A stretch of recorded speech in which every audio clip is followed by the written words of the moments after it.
gonna make the Moon Man list? Right now. This is the Fantasy Football Show with your host, Smitty. Take a lap.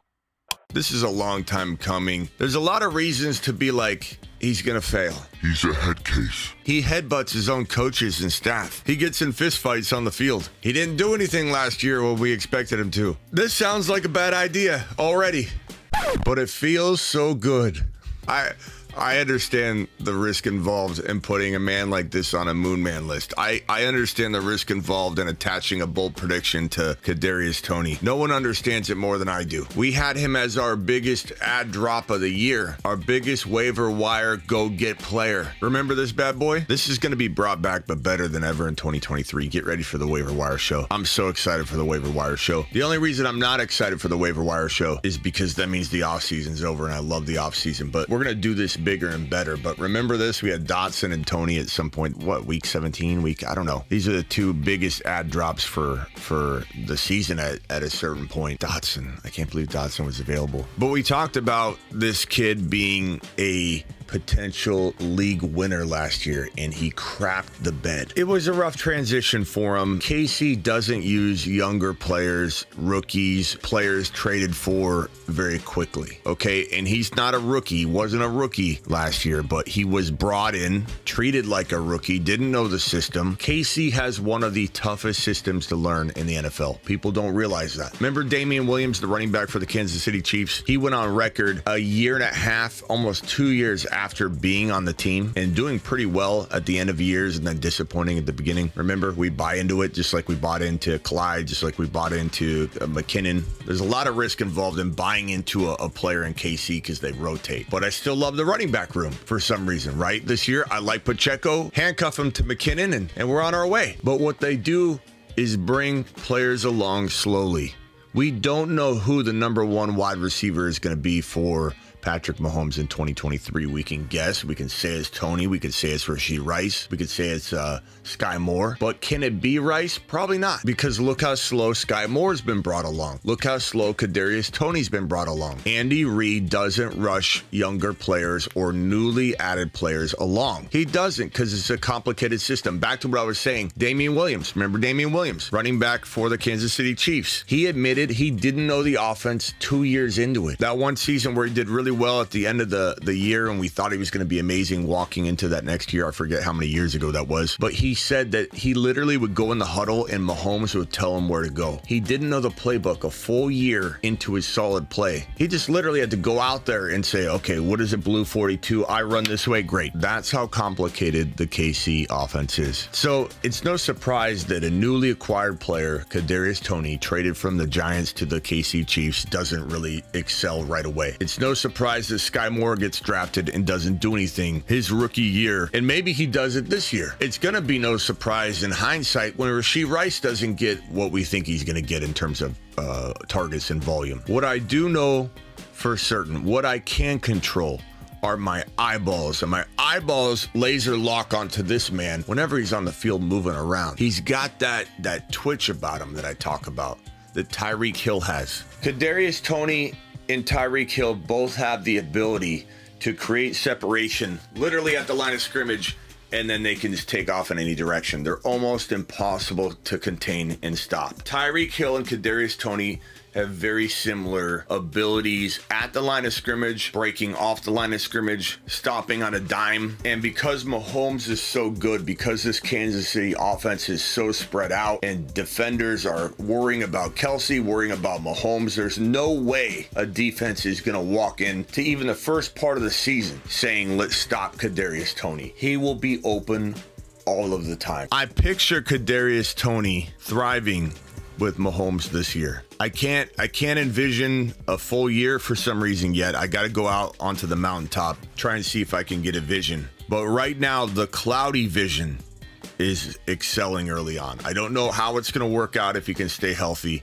I'll let you know once that vision comes in. But right now, I'm all in on this kid at what appears to be a 6th round value. Here are 3 different random drafts that I'm doing right now. Drafts I'm doing on Underdog Fantasy, promo code Smitty. Link in the description of every video, including this one. And if you use promo code Smitty or the link, you can draft with me. We draft every Thursday, Friday, Saturday. Make sure you click the link and get in now so you don't miss out getting in when we actually jump in and you're like, Smitty, hold on, I want to get in. So back to what I was saying, in 3 different drafts I'm doing right now. Kadarius Toney went at 71 at the bottom of round 6. He went near the middle of round 6 in this draft, and he went at the very end of round 6 in this draft. So we're talking about round 6 turning into round 7, about 70.7 overall on Underdog ADP. So you're pushing it to make him your 7th drafted player. I will say if he's your 7th drafted player versus number 6, that's a huge difference and a win a league difference. So try your best to get him as your 7th drafted player. But I mean, end of round 6 turning into round 7, you don't want to finagle and push your luck to say, I just want to make it the number 7 when you're a couple picks away from having back-to-back picks. So at the end of the day, I look at this and I say to myself, okay, you've got Addison, you got Brandon Ayuk, you got George Pickens, you got Mike Evans, Lockett, Treylon Burks, Hollywood Brown, even above in the round above Godwin. Some of those players I like. Hawkinson, I like McLaurin, I like Dotson more at cost of entry. Pacheco I love here in the 5th round, but I like him more in the 6th round. I'm just saying I love the player. Sometimes Kenny Walker falls into round 5, so all those players I like more than Toney. But 6th round, looking at Ayuk, even Pickens, who I love. Pickens is a moon man as well. I like Kadarius Toney right here. I'm feeling very good about Kadarius Toney right here. What I love about Kadarius Toney, though, is a Kadarius Toney that's handcuffed. You cuff him to Sky Moore, who I believe will be the most likely player to get the number 1 wide receiver role if let's say Kadarius Toney fails or gets injured. Remember, Rashee Rice is a rookie. Sky Moore didn't do anything as a rookie.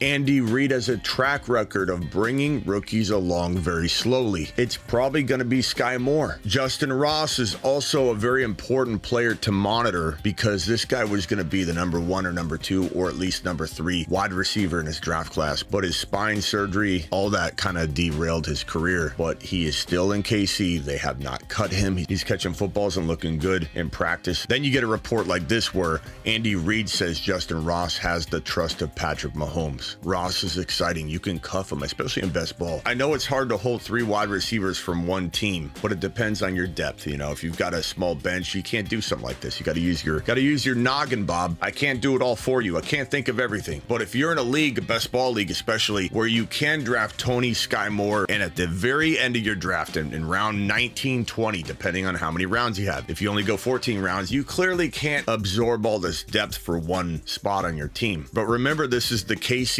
offense. If you get one player out of Kadarius Toney, Sky Moore, and Justin Ross, and you've got a deep bench, you're not wasting away spots. You're guaranteeing yourself an elite wide receiver. But let's start off baby steps for those of you that don't like crazy, insane, out of the box type thinking, like having 3 wide receivers from one team covering one draft slot. Let's just call it Sky Moore and Kadarius Toney, and you monitor Justin Ross. You monitor Rashee Rice, because in redraft, you won't need to grab either one of them. You want to monitor both of them so you aren't here in week 1 or 2 going, hey, Smitty, how much Fab do I drop on Justin Ross because I didn't pay attention in class, Smitty? I can't wait for the waiver wire show. You guys are going to be so excited for the way we do waiver wire this year. It's going to be similar, but like in a much better fashion. Kadarius Toney can win you a league.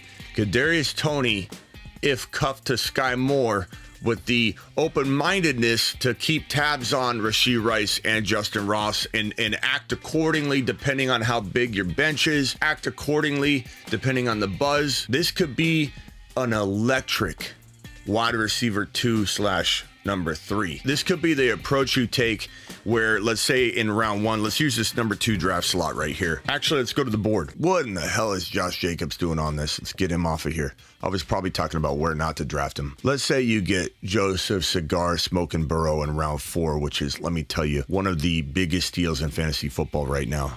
let's say Chris Olave, one of the biggest deals in round 2 in fantasy football 2023. And don't listen to the average Bob analyst out there that goes, Yeah, we took Olave in round 4 in this ESPN mock. We kind of like it. anybody that doesn't say, like, let's say you realize Olave's a round 4 guy. Like, you do a mock draft. You're an oblivious Oscar analyst out there, and you do a mock draft, and Olave falls to you in round 4, and your biggest takeaway in the video as an analyst isn't, go get Olave in round 4. If you don't see that reaction out of somebody you're watching, you might as well unsubscribe to them right now. I wouldn't follow that person if they don't scream from the rooftops, I got Olave in round 4. They're like, yeah, I got Olave in round 4. We're taking him in round 2, and we're ecstatic. What in the hell's wrong with people? Olave round 2. Let's say we get good old Bijan at 6 overall. Olave the middle of round 2. Joe Burrow the middle of round 4. We'll stay in the middle to keep it easy to predict what we're going to do. Oh, there he is. There he is. Our boy, our golden boy. Let's put him in the middle of round 3. We know he could fall to 4. You could literally mix and match these guys. You can put Gibby here. You can put Joe Burrow here. Any way you want to twist it. Let's do this, though, because this feels a little bit more likely to land. I got to stand up. I'm sorry. This team is unbelievable. Unbelievable. Unbelievable. Okay. All right. I got my cane. This guy right here is glory. He wins you a league from round 3. When I tell you take the best player available, I do not say this in a way that I mean, who's the top available player according to the ADP rank? No, friend.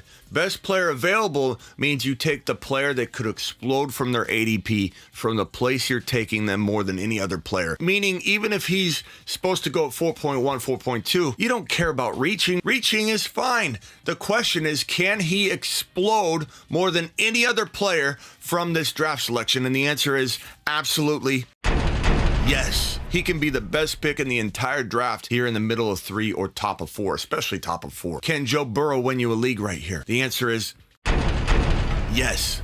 This could be the best pick in the entire draft. Smitty, you just liked every one of your picks. You said every one of them could be the best pick in the draft. That's the point. Best player available every time you're on the clock. Can you do this? If you can do this every time you're on the clock and say, good Lord, this is the best pick in the draft. You are drafting best player available. Congratulations. You've just passed the course, baby. I knight you as a best player available knight in the fantasy football realm, in the show realm. Olave in the middle of round 2, especially bottom of round 2, especially top of round 3 with your grandmas when you're drafting with Uncle Bud, Uncle Bob, and Grandma and Cousin Billy, who's never played before. You lured him in, and you just took his $99 entry fee. Can you win a league with Olave in round 2 or top of 3? Absolutely. Best pick in the draft. Oh, wait, no. Best pick in the draft. Oh, wait, no. Best pick in the draft. You see, you get the point? Every time you make a selection, I want you to say, holy Fiat! I might have just taken the best player in the entire draft. And people start making fun of you because you love every one of your picks. That's because you're drafting best player available. Do you understand what I'm saying? Back on point. Good God, I am sidetracked. Kadarius Toney would not go in round 5. That would be too early. We're hoping you get him in round 7, but you're probably going to take him in round 6. So we're going to put him right here. And then right here at round 5, I mean, sometimes if you're playing with grandma, you sometimes get this. And then it's, good Lord. Good Lord. What are we looking at here? What are we looking at here? Can you imagine?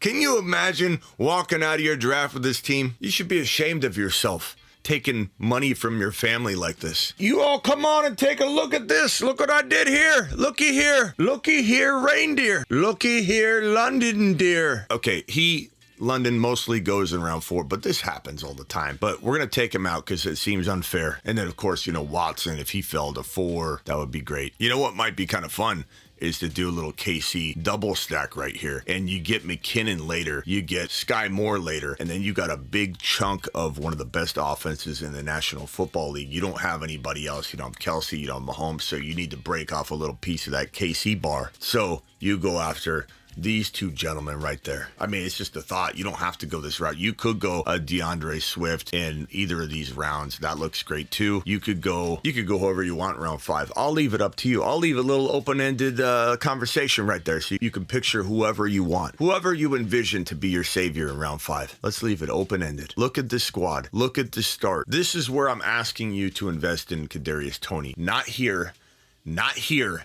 Don't be a Bob. Be smart about it. He has no risk right here, really. If he gets hurt early on, never plays, yeah, you're going to get burned in that draft selection. But if he plays a majority of the year and disappoints, he probably still comes close to earning this value. So I'm not worried about using the draft pick on him there. Would I put all my eggs in one basket like I would with Burrow here or Gibbs here? I literally would draft them every time here. And if it doesn't work out, I'll pack it in and go into 2024 with a big smile on my face because I did what I thought was right. Could I do that with him in every draft? Probably not. But that doesn't mean I don't love it in a handful of drafts. It doesn't mean that I don't feel like if I cuff him to Sky down later in the draft, maybe a little Justin Ross action as well, because I'm crazy. I think I'm going to get my value out of that. I don't think I'm getting disappointed. And it's because of all this that this guy, Kadarius Toney, is a moon man in 2023. Welcome to the family, pal.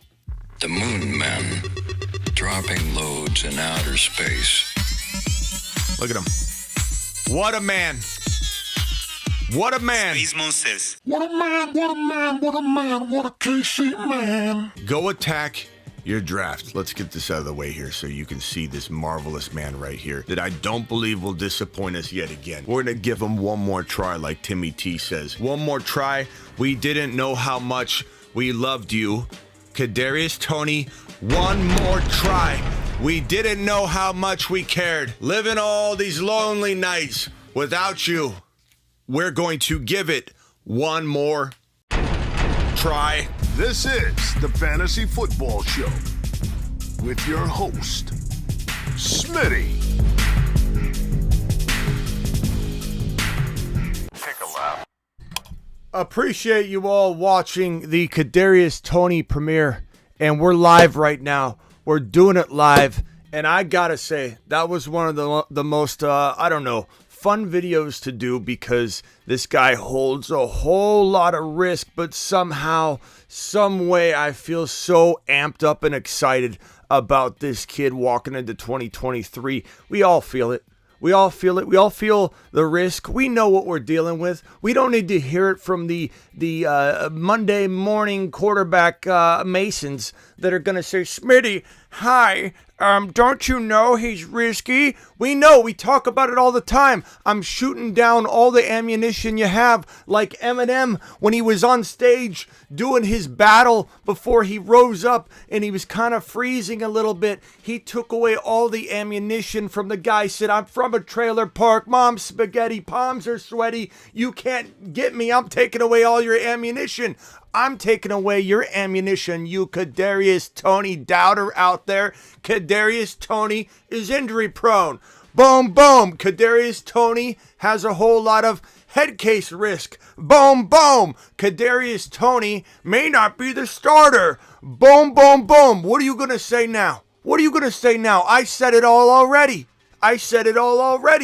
He's got a lot of hype behind him. He's got a lot of risk behind him. I'm taking him in the 6th round. I'm cuffing him to Sky Moore because we know Rashee Rice is probably not getting a chance early on because Andy Reid doesn't play that game. We also know Justin Ross has a lot of climb to climb before he can get into that position, and we can cuff him whenever we feel like it. Right now, it is Toney and Sky Moore. There isn't really any other option for that number 1 wide receiver role. We know Kelsey's there. That's okay. Mahomes throws touchdowns like they're candy, just handing them out on Halloween. Every night's Halloween in the KC offense. Boom, boom. And so, if you ask me, there's almost zero risk whatsoever. To go Kadarius Toney in round number 6. I'm knighting you right now as a fantasy football monster bold prediction rainmaker. And I'm going to say cuff him to Sky Moore. And there's no concern. Keep an eye on our boy Justin Ross. Keep an eye on our boy Rashee Rice. If you're crafty, if you're crazy, if you're a little bit like me and you don't care what these Monday morning Mason quarterback crazy people say, or these Monday morning Maggies telling us that we can't take 3 guys on one roster. I don't care about what they have to say. I don't care. I don't care. I'll do what I want. And if I want to draft 3 wide receivers from the KC wide receiver room in an 18 or 20 man league where I've got boatloads of bench talent and boatloads of players that may not even play, I'm going to scoop up 3 of the wide receivers and I'm going to have my choice of whoever's the number 1 in KC. Boom, boom, boom. That's how we roll. That's how Dad did it. And it's a Smitty approved plan of attack. You've just been Smitty approved. Now I have some super chats that I must attend to, and then we're opening up the phone line. Russian collusion, I don't know what this means, but I appreciate your super chat. Smitty, if you played for the Giants, would you want to play? Not. If you're meaning New York Giants, I would play for the New York Giants. Russian, I'd play for any team but the Las Vegas Raiders because I wouldn't want to catch hospital balls from Jimmy Garoppolo if he even makes the team. And then I'm in a situation where I can't even come to work here on the show because I'm in the hospital laid up because Jimmy G threw me a hospital pass that I tried my very best to get because I'm going to try 100%, Russian. I don't care if that ball is lingering in the air for 15, 16 seconds. Your boy Smitty's not giving up. I'm going to go get said football, and I'm going to be laid up in a hospital bed. So I'll play for any team, anytime, any moment, anytime the phone calls, I'll answer it and say, I'm in, coach, unless it's the Las Vegas Raiders. Even sign me up for, I don't know, Arizona Cardinals. They don't have a quarterback. Maybe Toon. Steven, can you cut the mouth breathing to a minimum, please? Just put it on mute for me a little bit. Would I consider playing for the Arizona Cardinals, who have a backup quarterback named Toon, who maybe just had a little bit to do with our boy Tank Dell, our little itty bitty friend Tank Dell, who's too light to play football, Smitty. He's too small. Has anybody ever been good at his size? I even had a YouTube comment that somebody going after me in the comments here. Let me read said comment. This one from undisclosed person who says, maybe you bothered to generate a list of 165-pound wide receivers that have gone on to become fantasy relevant stars in the NFL. I don't think so. If you did, you'd know the answer to the question is 0. At least in the past decade, nobody that is small has achieved fantasy stardom. So there is the answer to your question as to why nobody blah, blah, blah, blah, blah. Smitty had a little bit of a reaction to him, and then Smitty said this: thanks for fantasy explaining that. Should I just dial back all my Tank Dell content slowly, not to call attention to it? Or should I rip it all down fast and apologize openly? Thanks for your advice. Super glad he pointed that out. I'm just going to rip Tank Dell from all my content. My bad for having some sort of opinion and take back by 20 years of boom fantasy football experience. So go ahead and do what you want with your information, pal. Super chat by Axe says, just took Mahomes, Garrett Wilson, Chris Olave, Christian Watson, and Gibbs in a best ball draft. That is phenomenal, Smith. Love it, love it, love it. Here we got another fantasy football super. That was a $10 hauler, by the way. All $10 haulers get a moonshot because you are the man. Appreciate you. 238. Appreciate you. You are my guy. All you guys and gals gave me shit for the last 2 months when I brought up Kadarius Toney. I was the first one to bring it up. Everybody sat back and said, "Oh no, that's not. No, he's crazy. It's he'll never stay healthy. If he does, he's a wide receiver 1." And now everybody's getting on the bandwagon. Steven, we've talked highly of him all offseason long. You said take him in the Steven, rewind. You didn't even talk about him until I brought him on the radar now. Come on now. Steven, that's BS. We talk about him all the time. We've had him on the satellite man list almost the entire offseason, which is the Moon Man extraordinaire bullpen. Tony, I'm calling you Tony. Steven. Whatever your name is, Steven. I'm watching Steven. The chat. The chat will tell me the truth. Okay, let's go to the chat real quick. Let's see what everyone says. Steven, do you remember when we had this conversation when I said, and there's no denying Steven has loved Tony the whole offseason, Steven, but you're not the firstborn person. You didn't come out of the womb loving Tony ahead of everybody else. Everybody loves Tony. Everybody loves Tony and the talent he has. What you did is you came on my live stream and said, take a chance on Tony in the third round.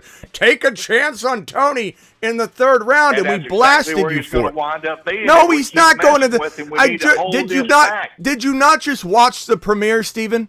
He's going in round 6, and that's a great, risky, but worth the risk territory. You came into my live stream, Steven, and did say this first. You did say this first. Take Tony in the third round. Congratulations. I'm going to anoint you the biggest reacher on Tony in the planet. You are 100% the biggest reacher, and you were on him first. You saw him in the third round before anybody else did. I'll give you that title if you want it. The reason we came at you, I'm going to tell Steven, you one more. Don't forget about Damian Harris up there in Buffalo. Oh, God. And No. inside the 5-yard line, that No. boy may have 15, 20 touchdowns. No, Damian Harris. Steven, you misremember, young man. You misremember because the reason we ripped on you is you said take Tony in the third round, and I about sharted my pants in my own live stream. I had to sit in it the rest of the show, and that's why you got the reaction you got. Not because we don't like Kadarius Toney. Go rewatch the replay, bro. We love Kadarius Toney. He's been sitting on the satellite man list the entire offseason. You can't come in here and say we didn't like Tony, and we rewatched the film, saw that Steven was onto him, and switched gears all of a sudden. That's not the way this works, No, Steven. I didn't switch anything. Steven, you did switch because you said no. Receiver one in Kansas City this year. Steven. And you were like, no, Steven, you did. That's not possible. No, you did. That's not how it went. You switched gears when you said he was a third rounder, and we called you out on it. You go, okay, well, maybe you take him anyway. Which we want. We want to take him. I love it. Do anything. Patrick Mahomes is going to feed that kid, and he is quick as a cat, and he's going to be a wide receiver one. I'm telling you. We know, Steven.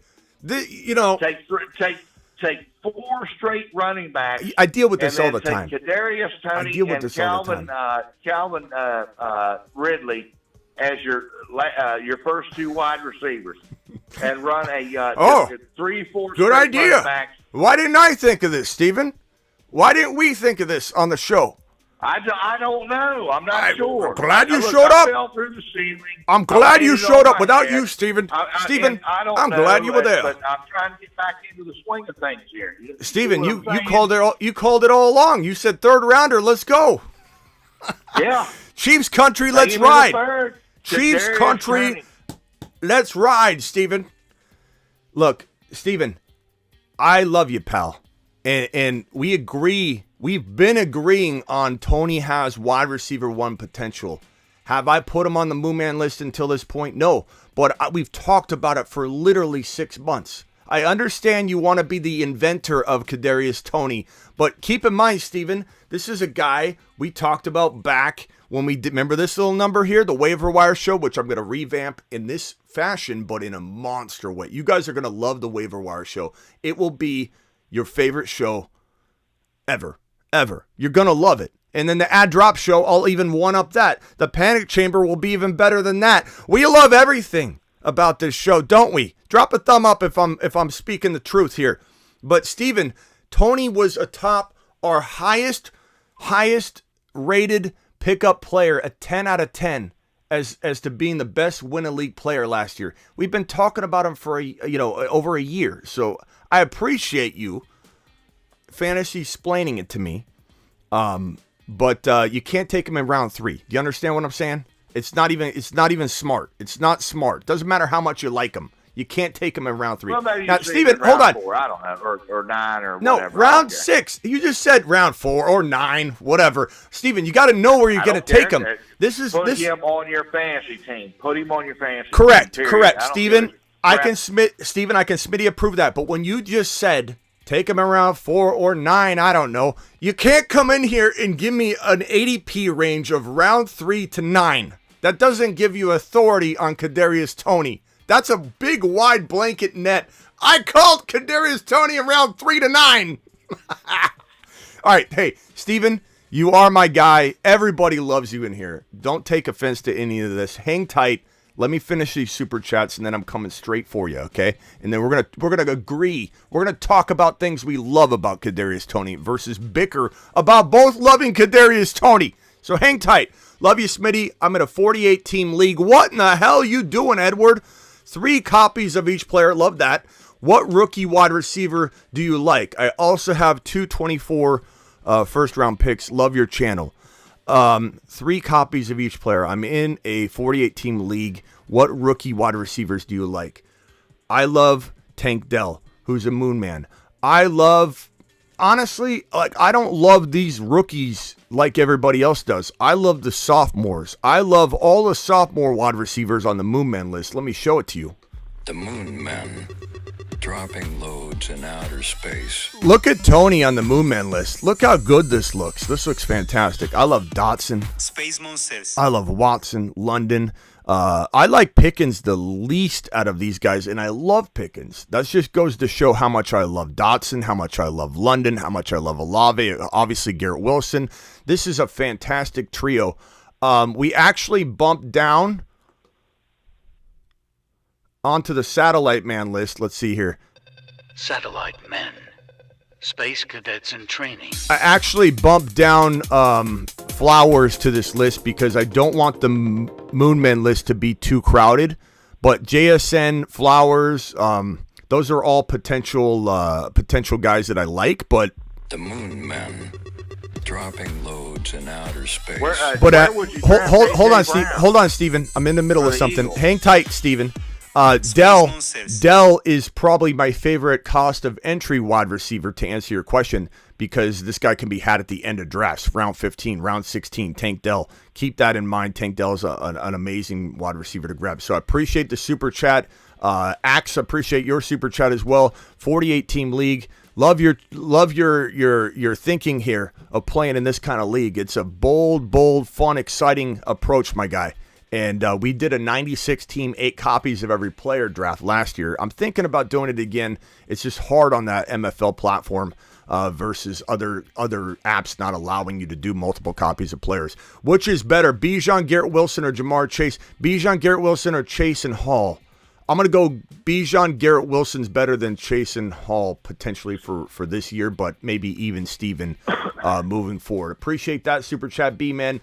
This is a $20 hauler. Alert. Super chat alert.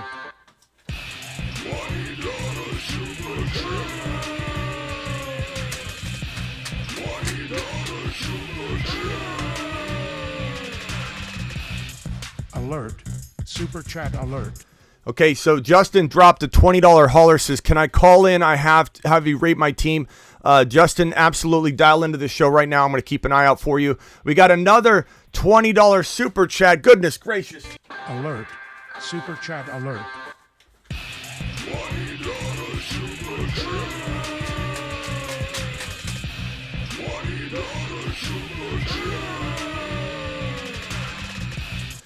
Jacob dropping a $20 hauler, says Hill Allen. Let's see, Justin's calling in. Justin, hang tight real quickly. You're live on the show. Steven, please hang tight. Steven, I want you on the line. I just be quiet for a second if you don't mind. Hill Allen, Ridley, McLaurin, Pierce, Madison, Dotson, Herbert, Johnson. I mean, this is a good squad. McLaurin's a little early in round 5 for me because I actually like Dotson more, who you got in round 7, so I might do something different with this McLaurin pick. My advice is to go after a Kenneth Walker, cuff him to Charbonnet, do something like that in round 4 or 5 instead of what you did here. You could still get Pierce. Get Walker. That would have been a little bit better squad, but I love the team. It looks fantastic. You did a good job. Just not sure I would have gone McLaurin in that territory right there. Justin's on the line. Justin, hang tight. Let me just get through these super chats real quick, and then I can help you with yours. The Patrick says, who can I debate with today? Smitty, let me loose. I don't know, the Patrick. Depends what you want to talk about. Call in if you would like. Bearded Steve, $10 hauler, all $10 To the moon. all $10 haulers get moonshots. This fantasy football super chat by the Bearded Steve says Lamar, Jamar, Olave, Dalvin, Swift, Andrews, Miles, Sanders, Evans, Addison, Toney, Dotson. Like it. Pretty solid, bro.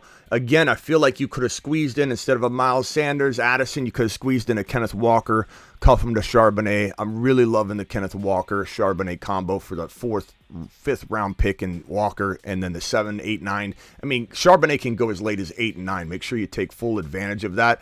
And the Patrick dropping another. You like Pickens, because you can't trust Pickett, says. You like Pickens less because you can't trust Pickett, says the Patrick, trying to take a little dig at Ron Navy. I think I've got all the super chats caught up. I've got all the $20 haulers called out, and now Justin is on the phone, who wants to ask me a question about his super chat, his $20 hauler. Justin, you were live.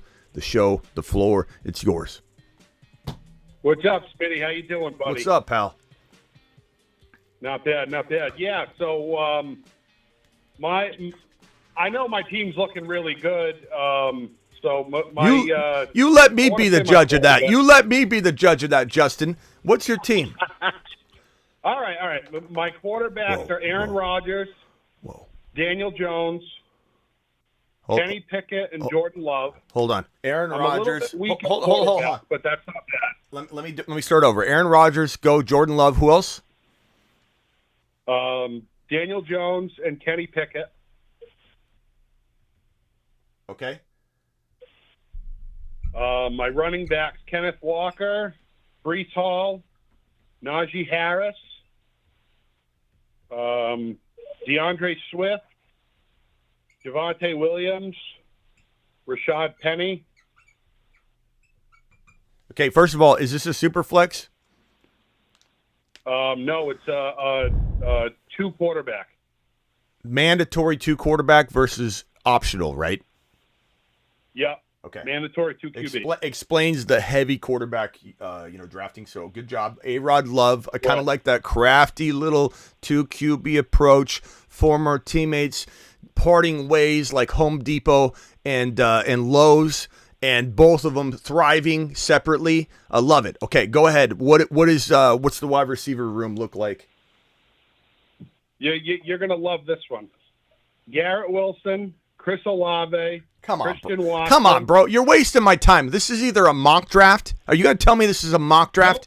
Is this a 16 league? Yeah, are you drafting with 4 grand? You're not even drafting with 11 other full actual grandmas. You're drafting with like 5 or 6 robots.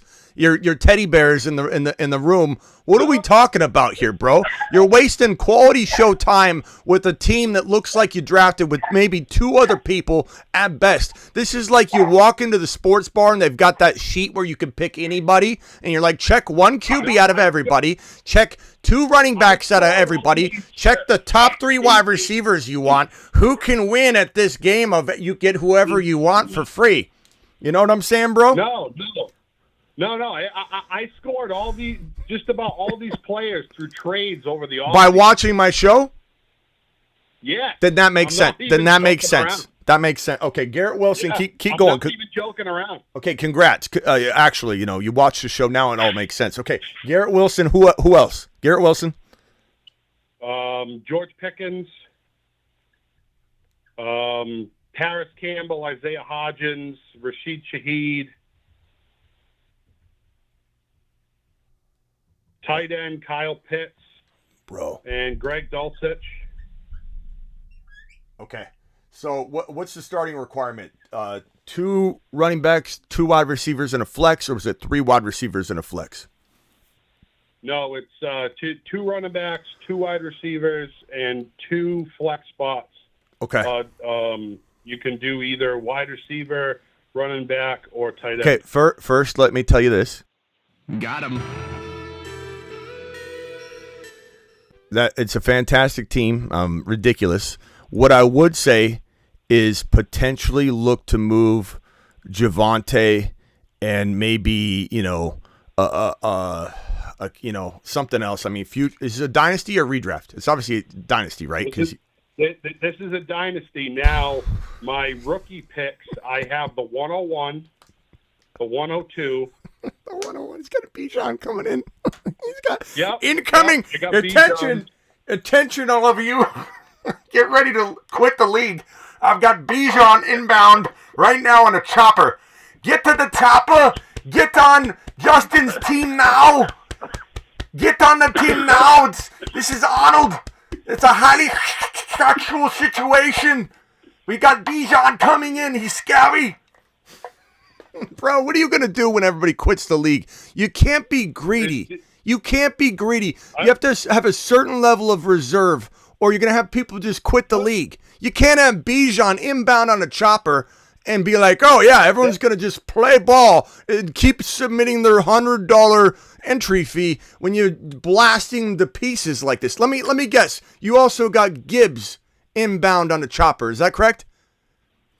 Well, I have the 102, but I knew it, bro. Am I not a mind reader? I'm a mind reader. Sometimes it's tough being me. What I'm trying it's to say tough. Is should I draft Gibbs at 2 and trade away? No, bro. You Walker? should take a lesser player at 1.2. You got here doing things that you've been doing. Keep doing them. Don't get sidetracked. Make a trade before you start going and thinking, oh, I got to draft based on position. You got here for a reason. Keep using your noggin, bro. Draft Bijan and Gibbs. Trade away Najee Harris, who's got maybe the most risk out of all the 3 RBs you have. Go get Charbonnet somehow. I'm sure you've got the 1.1, the 1.2, the 1.5, right? Right? Am I right? Oh, I at one point I did. Well, I know you did. I traded away the 104. Okay, so here's what you do. You go get you don't even need Charbonnet, but you go get Charbonnet somehow, some way. Okay, you overpay if you've got it. You can afford it. Okay, you can afford it. Give a little tip once in a while, bro. Okay, so like Najee, trade him away with Pickens. Trade him away with a future first rounder because you got the 12th pick every year. Who gives a shit? Okay, trade away Najee and Pickens, or Najee and a first rounder, or Pickens and a first rounder. And go get yourself, because you got to put Gibbs and Bijan into your lineup. You're going to start Walker, Hall, Bijan, and Jahmyr Gibbs. Those are your 4 starters, young man. You listening to me? Those are your 4 starters. Yep. You need to go get rid of Najee, Javonte, Swift, Pickens, your first rounders, and get yourself into an Olave. Get yourself into another player around that caliber. Huh? I have Olave. How did I miss that you had Olave? You said Garrett Wilson, then Pickens when I said, okay, Garrett Wilson, who else? You have Olave? You're wasting time. Yeah, I have Garrett Wilson, Olave, Christian Watson. What are you talking about? I asked you earlier who you have after Garrett Wilson, and you said Pickens, and you didn't. You got Christian Watson. Bro, hey, no offense, bro. But we got to move on. Yeah. You can stay on the phone. But, how am I going to help you? How am I going to help you? You got Olave. You got Watson. What am I supposed to do here?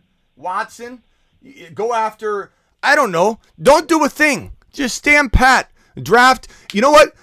Trade away a player like, I don't know, Pickens for the number 4, 5, or 6 overall pick, and grab Charbonnet and just lock your team away, take the key away, sit on your hands all year, and don't do a thing. Unless you're going to upgrade a quarterback. Never mind. You know what? The only thing left for you to do is go get Joe Burrow.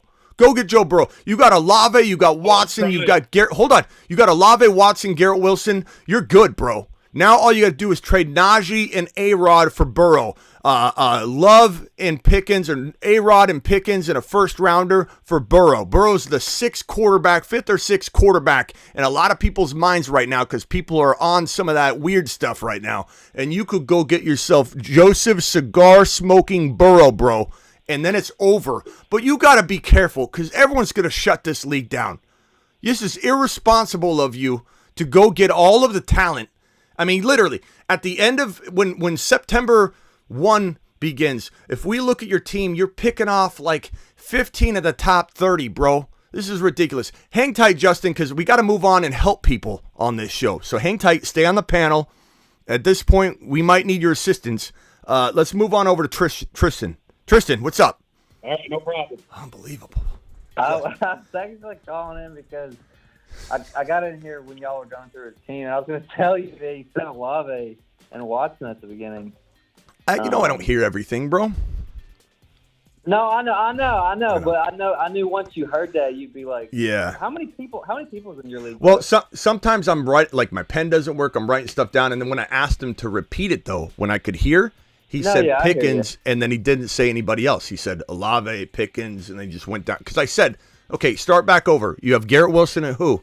And then he's like, I'm just going to leave out Chris Olave. I want to leave out Christian Watson. Unbelievable, bro. How can I help someone like that? Get T-Law, get Burrow, Matt O's right. You know what to do. I gave you the blueprint. Go trade Najee and some stuff away. All right, Tristan, what can I do for you? Yeah. Oh, no, I had to say he said Olave. That's why I was calling him before. Yeah, I'm sorry. Zach gifted 10 exclusive memberships. Zach, dude, gifted 10. I told you guys I'm going to stay on top of this gifted membership stuff.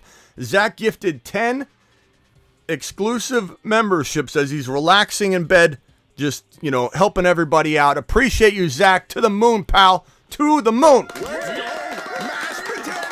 Zachy boy, dropping a 10 gifted membership on the chat. I can't explain how appreciative I am for you to do so. Gifted. Slater says gifted 10 memberships. He's trying to give credit to Zach. Thank you for calling that out. I can't thank you guys enough when you do that. You're helping community.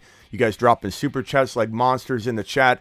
Appreciate you so much. The Patrick St. Smitty at pick 40, Walker or Watson. I went Kenneth Walker.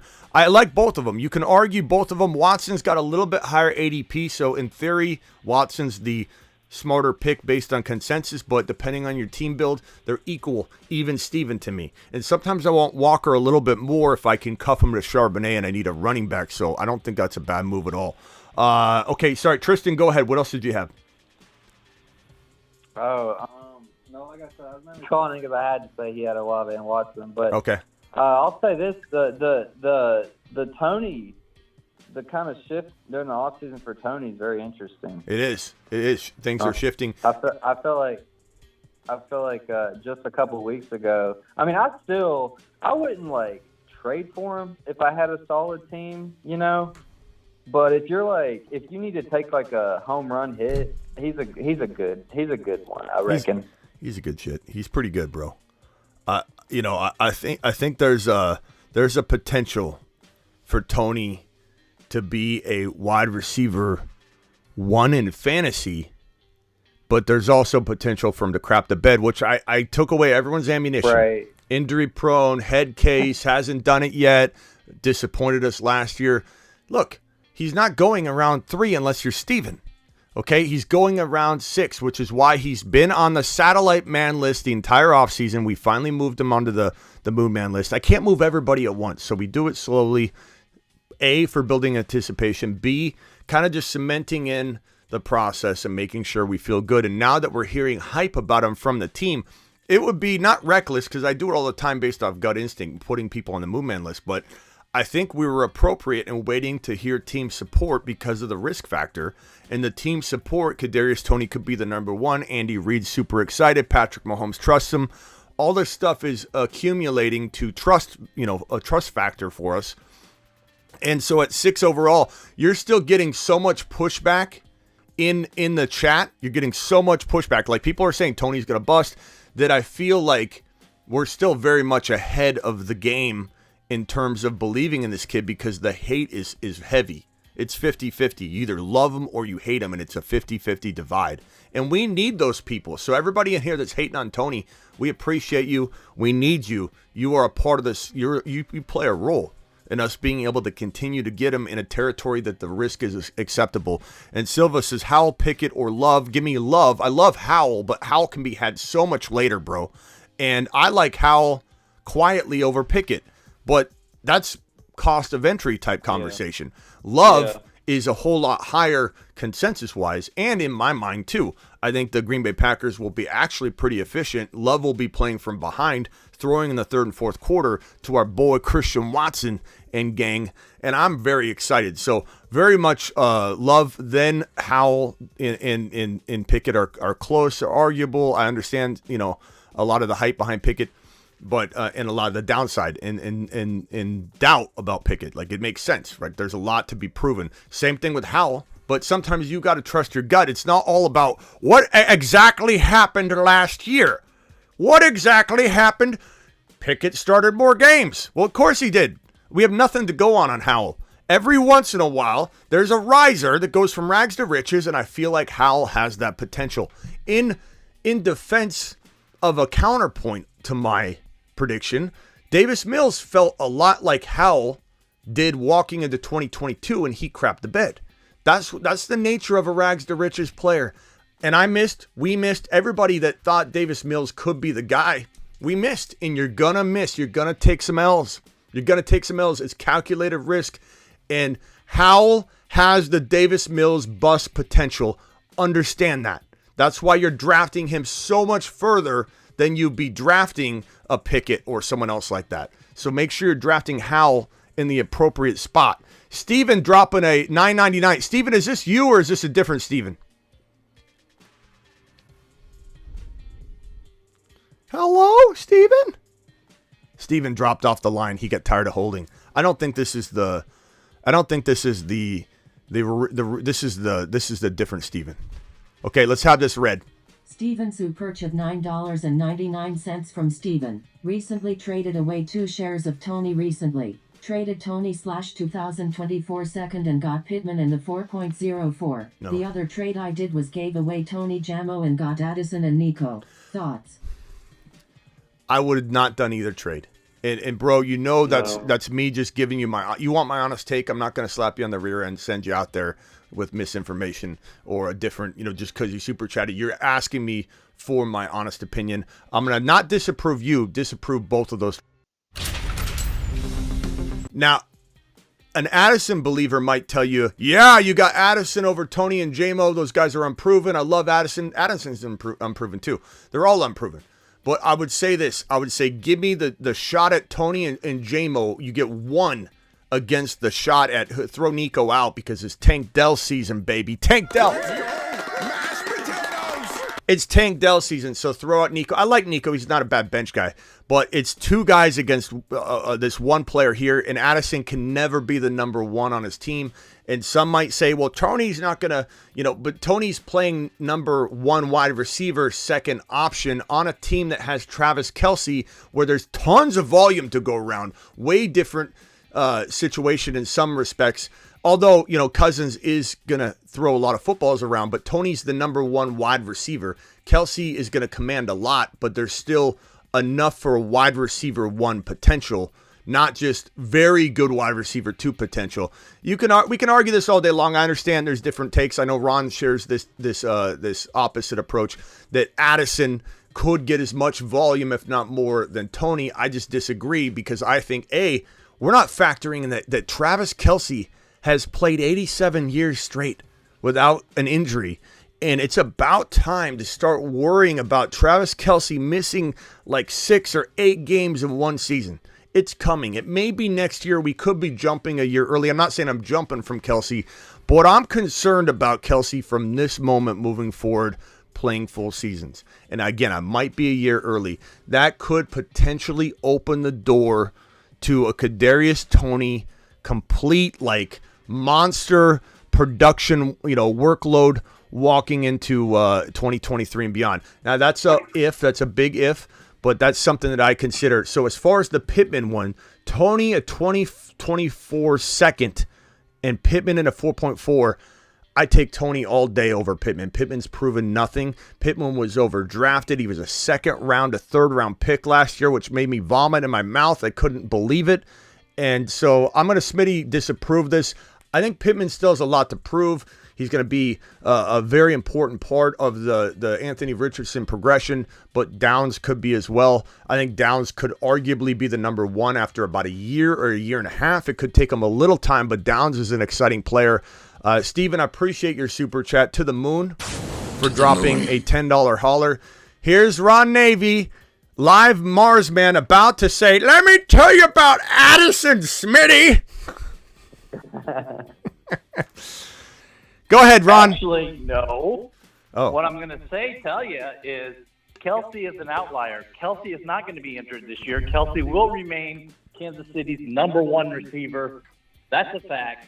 You can't get over it. Kelsey's not going to get injured this year. He's like Henry. What crystal ball says this? Yeah, So, look. yeah. It could be a year. It could be a year early, Ron. Number 2 receiver. Tony will be the number 2 receiver on that team. No, pass catcher. Kelsey will be the number 1. It doesn't matter. Tight end, WR, that's just letters. Kelsey will be the one getting all the touchdowns, Ron, and getting all the receptions. Ron, Tyreek Hill was number 1 to 5 wide receiver material in KC. Tyreek Hill. But the volume, no, my point is the volume was there for Tyreek Hill, even though Kelsey was doing what you're saying. It's not the same thing. You can't compare. You can't compare Addison. Ron. Let's talk about the Ron. past. Let's talk about Ron. how Tony had what? How many points did he have last year? Ron, this is what I was saying. This is what I was saying earlier. This is what I was saying earlier. You can't just go into last season every time and go, what did this because we don't have did it. Ron. You did it. You went back when Hill was doing it. You just went to the past. Well, you can So if you go to the past, I'm going to the past. Okay. So You can do what you want. You can do what you want, but there's logic involved in going in the past and not going in the past with each individual situation. Yes. Ron. Tony is Ron. Hill. Ron. No You one's can't saying compare the Tony. two. No, you're not listening. No one's saying Tony is Tyreek Hill. I never once said that. I never once said that. Never. Never did I say that. I said they both have an amazing talent to get open. I also said that Tyreek Hill had volume galore, more than he could ever ask for to be a top 1 to 5 wide receiver, while Kelsey was dominating targets and target share. There is no way that the number 1 wide receiver role in KC has less volume opportunity than the number 2 wide receiver in Minnesota.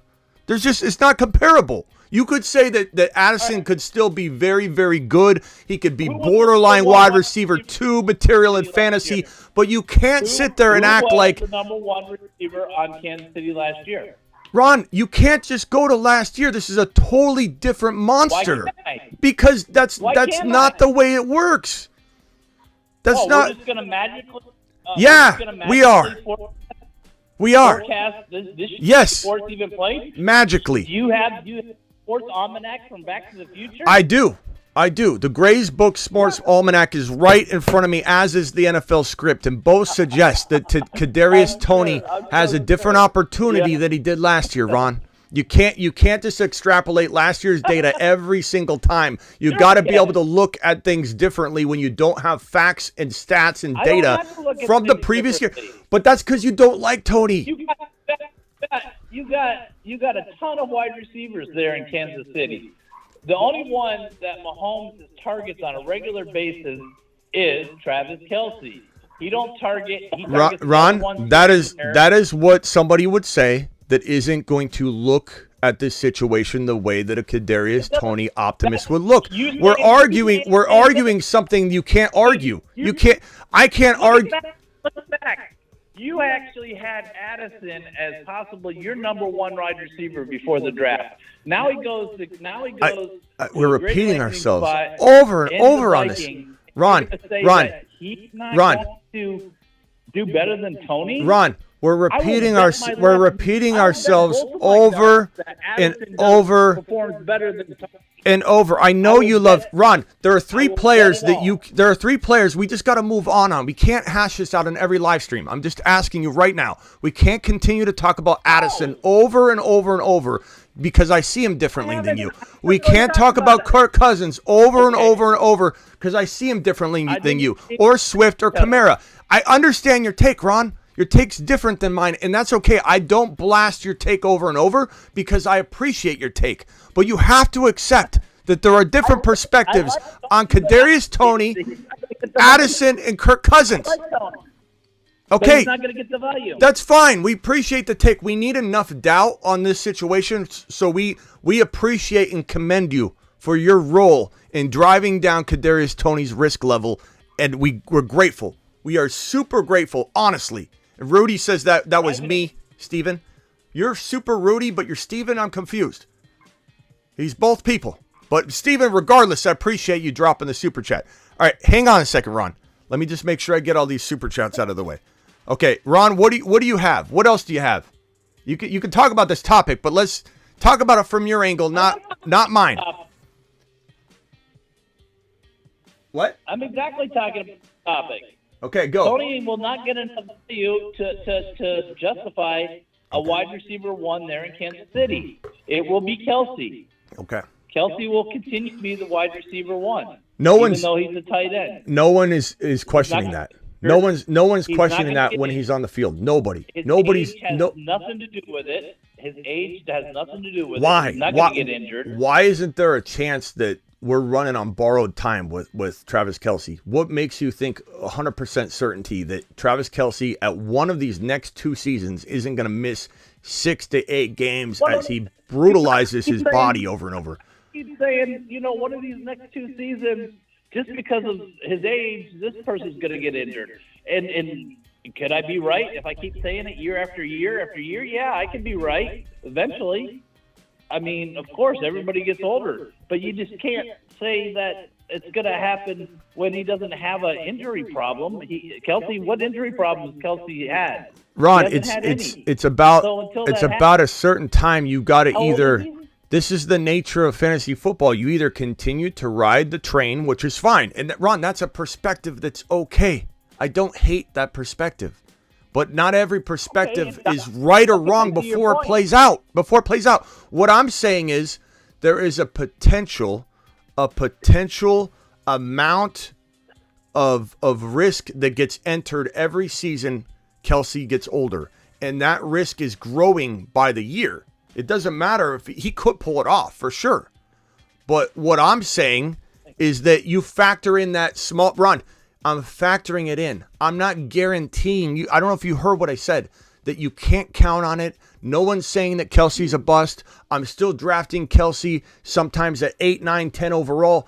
I've never once said Kelsey will be a bust. What I'm saying is if you factor in that the team loves Toney, you factor in there's a lot of positive buzz about Toney, you factor in that Andy Reid moves wide receivers along slowly. Look at Sky Moore. Look at rookie running backs. He does not allow new entry players or rookies to get a hold of the offense for a while. So what I'm saying is you factor that in.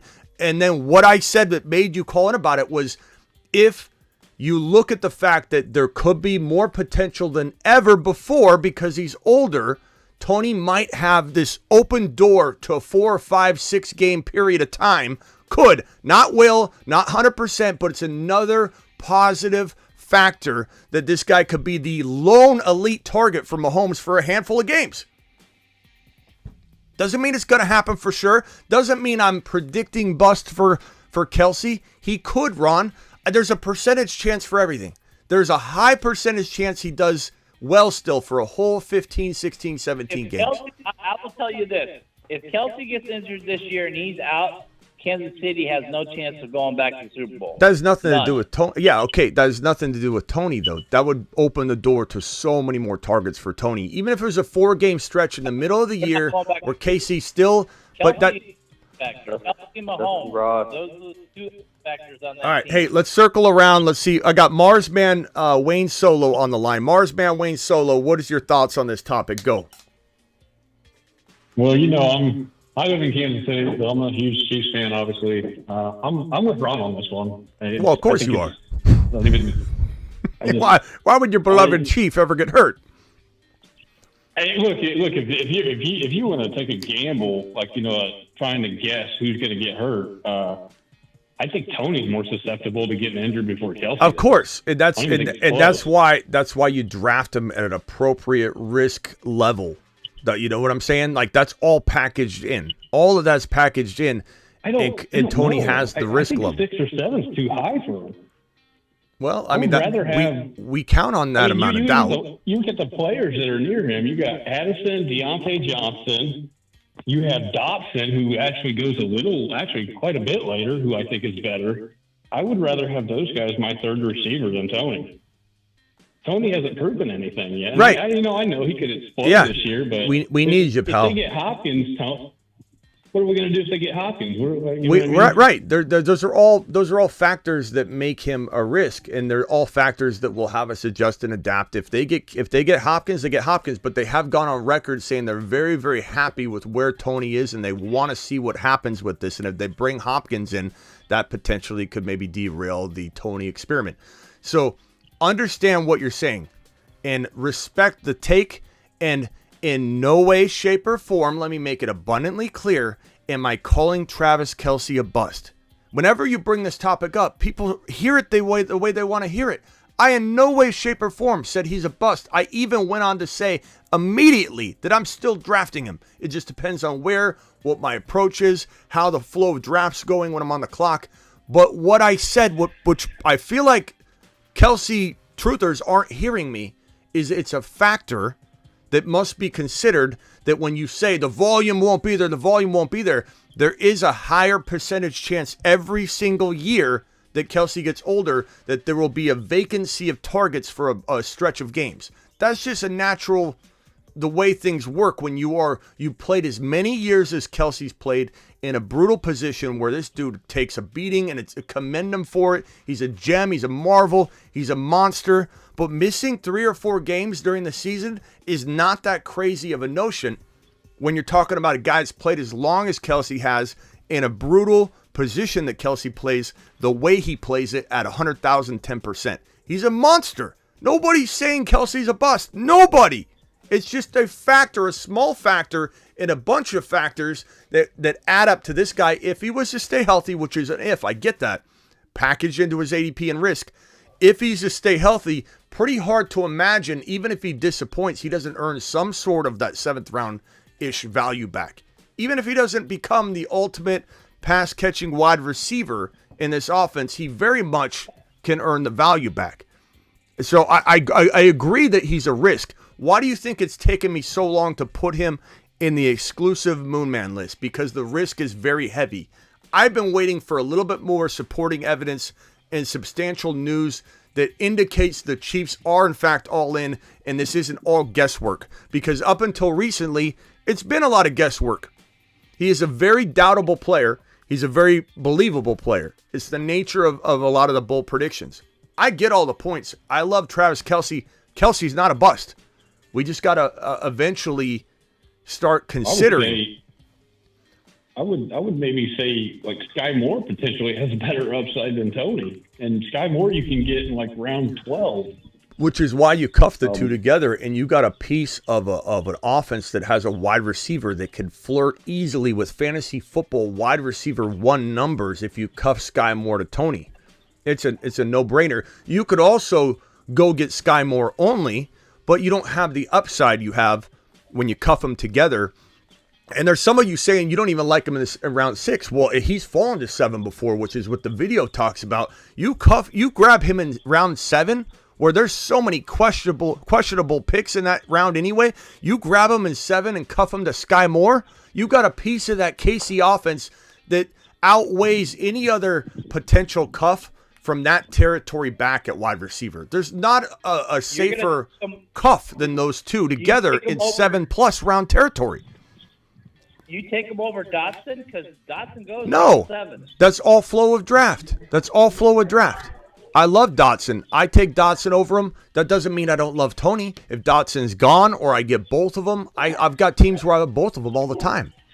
I love Dotson. They're both moon men. Tony's ADP kind of reminds me of Mike Thomas, Allen Robinson. Well, again, we need a certain number of doubters. And that's going to be the nature of this prediction. The crazy part is, though, like I understand the counterpoint. The crazy part is when people come in like, no offense, Ron, I don't mean this to you exactly. People come in and act like it's 100% already wrong. It's 100% already wrong. This is the nature of it. Now, sometimes I take hard stances too. I know, but it's my show. And you know, I'm gonna definitely direct people toward my angle, my show, my content. I get it. I'm gonna be hypocritical in that sense that sometimes I'm like, that's Jimmy G can't do it. I get it. That's part of the show. But to literally talk about something that is sitting here, teeter-tottering, and act like it can't happen is crazy. Smitty. Yeah. Smitty. That's the wonderful thing about your show, though, is you can have a hard take, and you'll take the rebuff from it, and you let us have our take. So that's the one. Yeah, no. I know. Yeah, and this is the nature of it. We're debating it. I'm not mad. This is my resting face. I'm not mad either. Either am I. We're not mad. Ron, we're not mad at all. I'm not mad. You're not mad. No. This is my resting face. But people want debates. They like it. It's fine. There's nothing wrong with this. But I love the passion. I just love when people don't give somebody a chance at all, as if this is not debatable. Like, here's the thing. If I was a Tony doubter right now, I would at least understand the take. I may not want to take the risk or take the leap, just like I understand Ron's Addison take. I disagree with the level that he loves Addison, but I get it. I understand it. And I also agree that if Cousins does what Ron dreams of at night when he closes his eyes, goes to sleep with his cousin's pillow and his cousin's blanket and his cousin's underwear, and he sits there and he just dreams of Cousins throwing 85 touchdowns, in his mind, I understand why he believes Addison to be true, to be a wide receiver one potential. Got your Burrow underwear and your Burrow Bro, I'm wearing Burrow underwear right now. There you go. We gotta have our little things to go to sleep with. Okay, let's go over to let's see. I got Tristan. I got Marsman. Marsman Wayne Solo. You have anything else you want to add real quickly before I head over to the Brucey? I just think his ADP is too high. Round 8 or round 9, I would be more prone to taking him, but there's too many guys that are near me. Appreciate your service. Basically, almost a round later. I don't understand taking him over somebody like that. Appreciate your service and your contribution to holding him down. Brucey, you're live.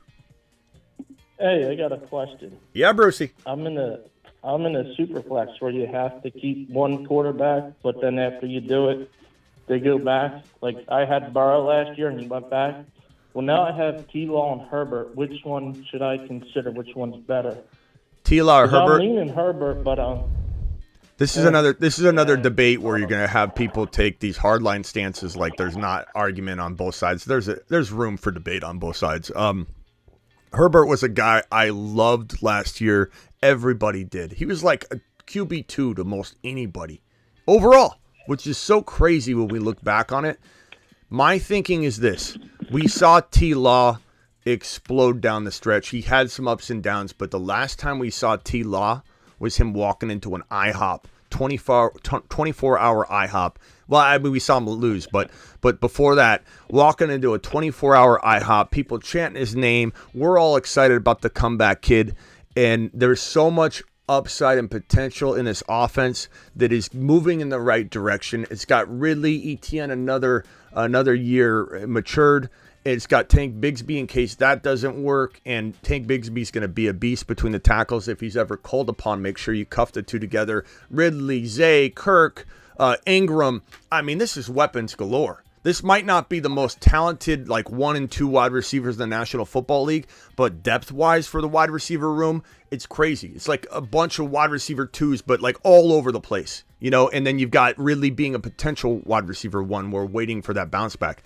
This is a great crew. And Christian Kirk could be argued as a wide receiver. Like you really don't know what you're dealing with in the pecking order of the wide receiver room because it's so good. And Zay's like a mini Deebo Samuel. This is a great, great team that's heading in the right direction. That's very exciting. And even though Kellen Moore is exciting to rebuild this whole situation in LA, the Chargers, the last time we saw them, were not what we wanted. Herbert wasn't what we wanted. He was injured. We got to factor that in, and that's why he's not a bust by any means. But you compare the two, I'm going to go with T-Law until I see more from Herbert. unless you just want to gamble on the potential upside we saw, and you want to believe, our eyes from a year ago, and just say, okay, reset year, he won't be injured. They added Quentin Johnston. Give me T-Law. In Dynasty, it's a little closer, but in redraft, give me T-Law. In Dynasty, I'm still a little bit on the T-Law side because, if Eckler falls off this year, what's that do to the offense? And that also is a factor for this year, too. What's that do to the offense if Eckler drops off this year because he's 28 years old? It definitely could happen. So I'm going to go T-Law, but trust your gut. It's very, very close call. Everyone's going to have a different opinion on it. It is what it is. T-Law is him. I love T-Law. And T-Law's a moon man. Chargers did enough in the offseason, in the draft in the offseason. Yeah, they should have done more. That's the part that I have a problem with is they went and got Quentin Johnston, so they kind of did what everybody expected them to do, but they still didn't. It didn't feel like they improved the offense or the team the way they should have, and I just don't know. The Patrick, you're live. Hello? My bad. Had it on mute, though, and my kids didn't terrorize the show. Hey, I want to get appreciate back in on this Tony thing. I'm sure I've missed some takes along the way, but I want to, rapid fire a couple. For one, branching Kelsey in, no matter what Travis Kelsey is still tight end one. Of course. Period. No one's debating that, just so we're clear. And he's not a bust, and I'm still drafting him. I made that abundantly clear. Even with the emergence of Tony or whoever it might be, Hopkins coming no matter what, Kelsey still is tight end one. Period. Hopkins isn't coming no matter what. There's little movement right now on the Casey Hopkins front. There's more movement in the yeah, I've seen that too. Yeah, so we don't know. As far as Kadarius Toney, B-man, I'm probably higher on him than you. I have him as my wide receiver 24. And I have him daggone at 58 overall, which is in the 6th round. And he's probably going to end up moving up. My rule of thumb, when it comes to Dotson or Addison, when you think about who's the better quarterback, Kirk Cousins or Patrick Mahomes? Patrick Mahomes. Sam Howell or who's the other kid they got? Is it Brissett? Is Brissett in Washington now? Yeah, Brissett and Howell. Brissett or Howell, Brissett or Mahomes. It's Mahomes. Kansas City is a better team. Therefore, I like the upside of the winning, the probable more winning team. So that gives Tony the edge in my eyes. And I would hold on. I would agree with you that you have that stance. I'm not saying I take Dotson over Kadarius Toney, even if Tony's cuffed to Sky Moore. That's the way I feel about Dotson. I don't think you can. I don't think you can always say, because he's won here, that he's not good. To Ron's defense of Addison, it's not always that easy to be like he's the top target over here with the risk of not being the top target. If you cuff him, I think to Sky Moore, you are minimizing the risk of not having the KC wide receiver one by a tremendous amount, but you need to cuff him, or you do have that 60% likelihood you have the starter, whereas Addison's 100% likely of having the number 2 wide receiver. So it's not apples to apples, but I do believe your calculation, and it's your right to have this, just like it's my right, just like it's Ron's right, and everybody's right. Yeah. Your calculation of him not being the number 1 is a different calculation percentage than Ron's. So Ron's going to look at it from Ron glasses that I always picture to be about this big, right? Ron's looking at him going, holy shit, that is a totally different perspective than I have. And so Ron's going to see it totally skewed. What are you doing? Kadarius Toney's a 30% likelihood player of being the number 1 wide receiver there. You're looking at it from your goggles, and your goggles show it as an 80% likelihood, which is totally understandable as to why we're so far apart. And I think people need to understand that a little bit more, including me, when there's different perspectives, because you're wearing different goggles, bro. Go ahead. Yeah, but as far as wearing it, I'm glad that you put that in there at the end, because as far as I'm about to agree with Ron more for different reasons, of course, but more than I ever will ever again. But with that being said, as high as I am on Tony, and like even maybe a little bit higher than you, Smitty, I'm terrified of that take too. Because if we go back 2 years ago, when Mahomes made that next step into becoming a better quarterback, when he had that 6-week spell where he was turning the ball over, it was when defenses was doing the 2 deep safeties and they kind of eliminated Tyreek Hill. When he started pitching, when he came out of that and he started taking what he had in front of him instead of searching for the big play and making the stupid mistakes, why do you think Tyreek Hill became expendable and was able to be traded instead of Kansas City saying hell no? Because I don't think the way Kansas City is set up that there is going to be a true wide receiver 1 anymore. I'm terrified. They love Justin Ross, and he's a complete wild card. And a cuff. And an that they got, easily, Rice. But look, there's an easy answer here to cuff if you have that type of depth. Now, maybe you don't. Maybe the league's got short benches. Then maybe you don't go down this road of Kadarius Toney in that league, because I made it really, really clear in my video, the segment before, that this is not an all eggs in one basket player. And I made that abundantly clear in the video. Whereas Gibbs in round 4, every single draft I have, sign me up. Joe Burrow round 4, every draft I have, put all my eggs in the basket. I could care less if it blows up. It was a great attempt.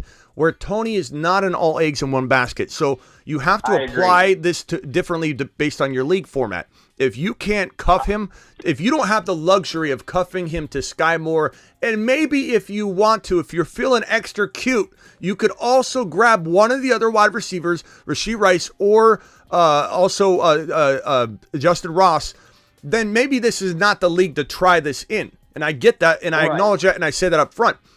But you can easily solve this by grabbing all those guys, and I do believe that no matter what, to counteract that risk and fear that you have, you will get 7th round value back with ease by owning what you believe to be at that time that it's going to be a rotation potentially. If you're saying the number 1 wide receiver, not number 1 pass catcher, number 1 wide receiver in the offense, I think you're getting 7th round value back with ease. With ease. I think that if you're right and they don't have one true wide receiver 1, he's going to explode no matter what to a degree. Whether he gets hurt after 4 games, Sky Moore gets involved, so be it. You'll have that cuff. The situation is on lock. But I will say this. But hold on, I'll say this. I think that there's just it's got to be a perfect mix of everything for it to make sense. This is not every single league do this type of approach. And as Ron said, would I take Dotson over him? Absolutely. So it has to be the right falling of pecking order. It's got to be perfect. But I think there's really no shot that Rashee Rice, and you'll have enough time to adapt, because in redraft he won't be owned, especially after week 1, 2, 3, when he does not get out there right away, because Andy Reid does not move rookie wide receivers. And look at Sky Moore, high draft capital, just like Rashee Rice, both really high.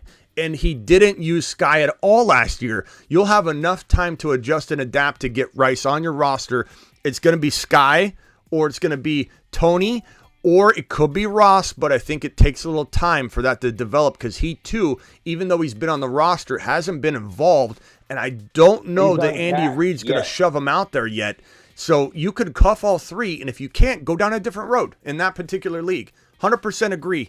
Don't forget who else is there that they signed from the Giants. Richie James is there too. Yeah, I'm not worried about Richie James. I think he's going to handle punt returns. I like him. I like him as a player, but again, Reid does not vault new people or rookies. He treats them all the same. If you're new, you're new. Doesn't matter if you're a rookie or not, into a prominent role. But Ron, if everybody got hurt and the perfect storm happened, I could see that kind of player being on the add drop list. Yeah. Get him. Go get him. I could see it.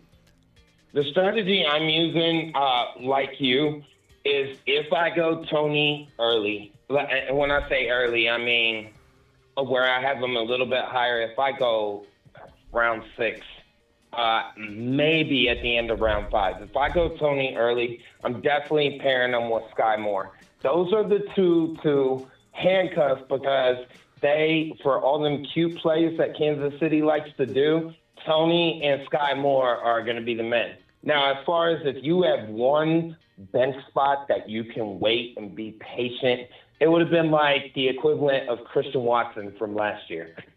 Daggone, if you have time and you're not in dire need, Justin Ross or the rookie Rice are the two that I would daggone just select one or the other and just wait and see if they develop into something, if you can afford to do that. Yeah, if you have dire needs. And if you can't, again, this might not be the approach for you to make, because you need to be able to cuff this situation for it to make sense. Like my video explains, this is not you draft Toney and you walk away and you expect the world. You have to cuff it, or don't go down the road in this particular league.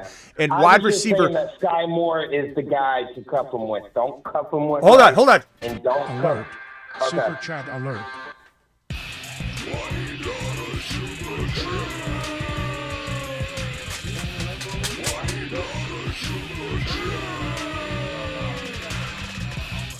Alert.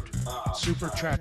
Yeah, we got a $20 super chat from Denny. Denny, the phone line is open. The crew is waiting for you, pal. Dial in, and if any other Marsmen are calling in, I'm sorry I didn't have the phone in front of me, so if you dialed in. Denny dropping a $20 holler. Appreciate that. Kadarius Toney, wide receiver 36, which is crazy low value. That's I mean, you're talking about he's a wide receiver 3, essentially. He's a wide receiver 3, maybe high end, but you could draft him as your wide receiver 3, cuff him to Sky, and that's amazing. That's an amazing opportunity that has risk. You gotta like the dice roll. Look, you don't walk into Caesar's Palace and step up to the roulette table and play because there's a really high likelihood something bad could happen. You step up because you are bringing the thunder and you're ready to roll the dice a little bit, or you're ready to roll the ball in this example.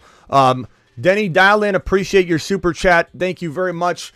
Real quickly, guys, let me just search the super chats real quickly to make sure I'm not leaving anybody hanging. Denny, appreciate you. We got Sick Nasty with a $5 hauler. Sick Nasty says, I feel like Ron maybe woke up today and had like 10 kids playing on his lawn. Show the moon. Love the energy tonight. $5 hauler. You get a moonshot, Sick Nasty, just because you are the man. Appreciate you. We're waiting for Denny's inbound call right now. Do you guys mind if we go over to, real quickly, if we go over to who hasn't spoke yet? Nico, you've been waiting so patiently on the phone here, pal. What can we do for you? Oh, well, thank you, Smitty. I just wanted to call in because I was hearing Kadarius Toney being talked about like he's either the backup tight end for Kansas City or he's being compared to Michael Thomas and Allen Robinson. I don't know. Maybe I don't see it. For as far and as low as he's going, at this point, it's like you draft for upside.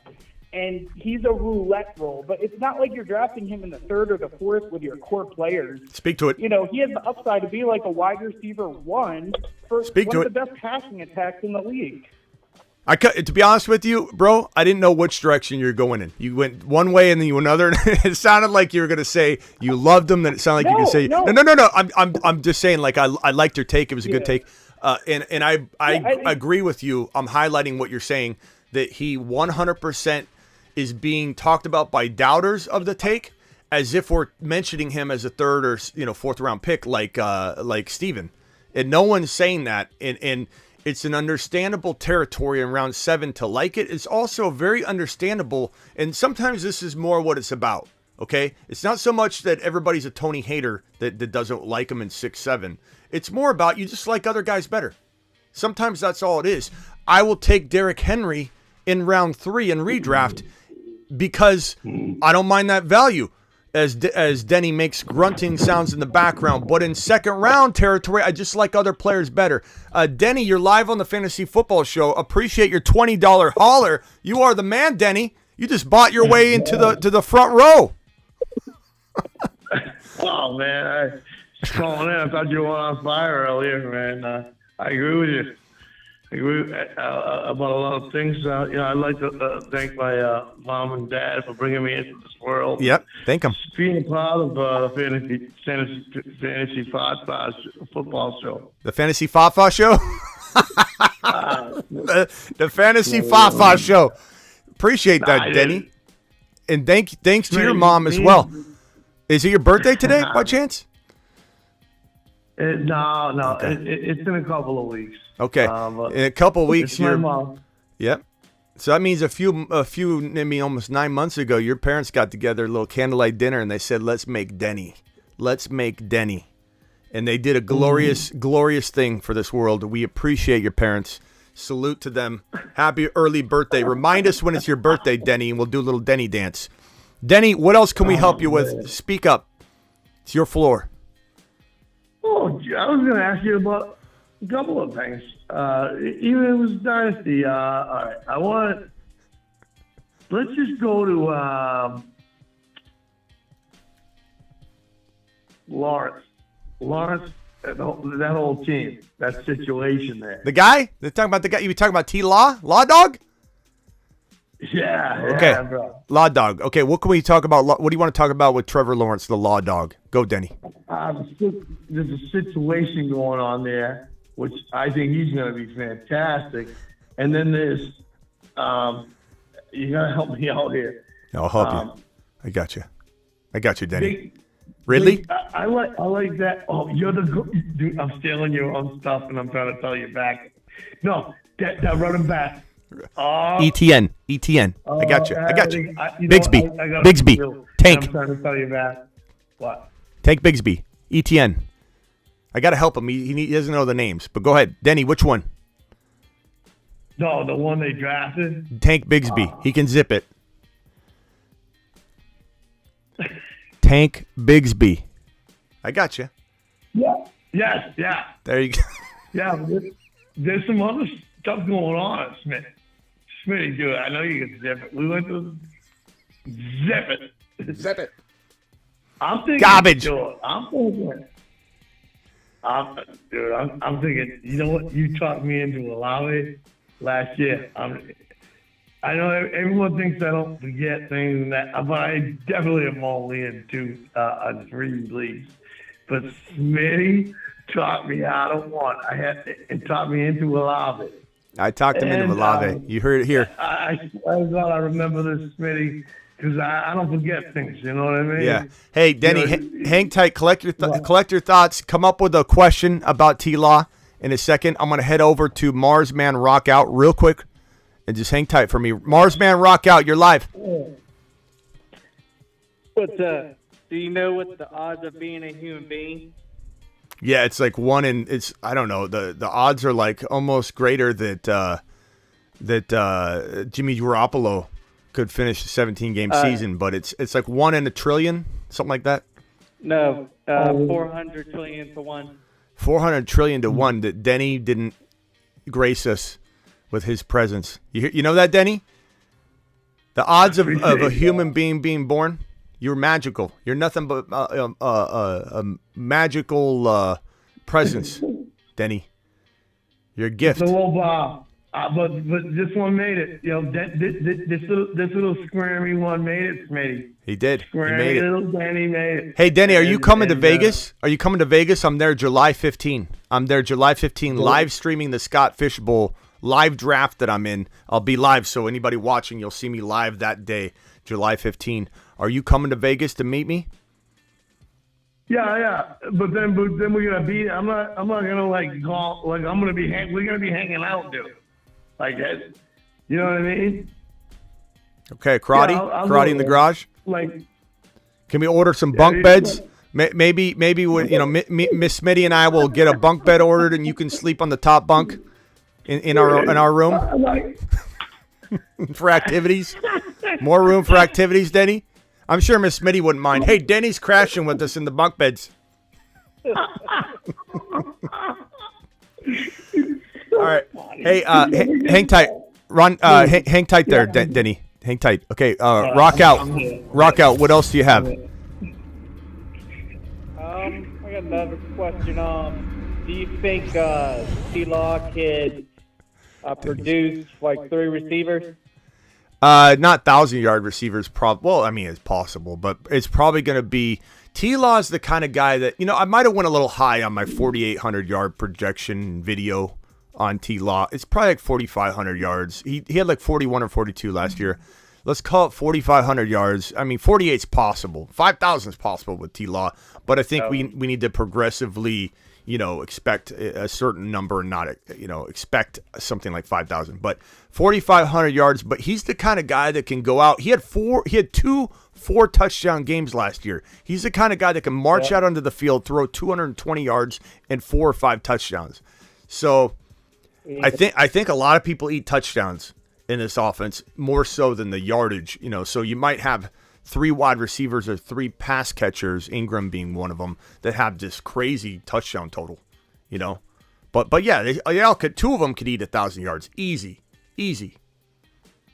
Law Dog is here to stay. Law Dog's here. We need a Law Dog animation, by the way. Can we go over to Tristan real quick? Tristan, what else do you have? Oh, actually, hold on. Bama's been waiting, I think, from the beginning of the show. Bama, what can I do for you, pal? You're live. What's going on, man? I just enjoying the show. I'm on Underdog Fantasy right now, of course, as I listen to you every day. I'm doing a draft. Can you help me see what my team looks like as of right now? Sure. Hit me with it. All right, my quarterbacks. I got Joe Burrow, T-Dog. My running backs, I got ETN. Yo. Can he speak English? Start over. All right, sorry, it's me. Who's your second quarterback? He's like T-Dog. You're trying to make fun. Are you trying to make fun of? Are you trying to make fun of the clarity of Bama talking? Is that really happening? Is that really happening right now? Are you making fun of another person that might have said T-Law real quick and mumbled it? You're literally. I could barely understand you making fun of him, Denny. But hold on, hang tight. Let's let the guy have the stage. Let's let the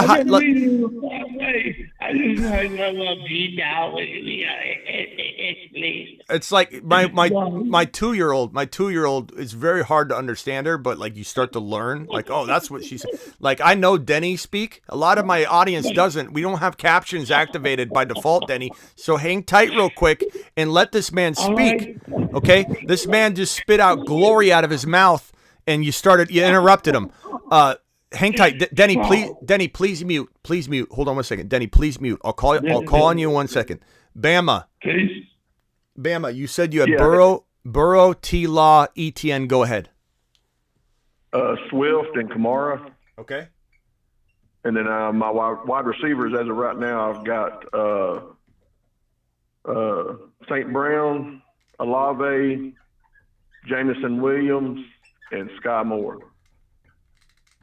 Okay, Jameson, J-Mo, and Sky. Okay, who's your tight end?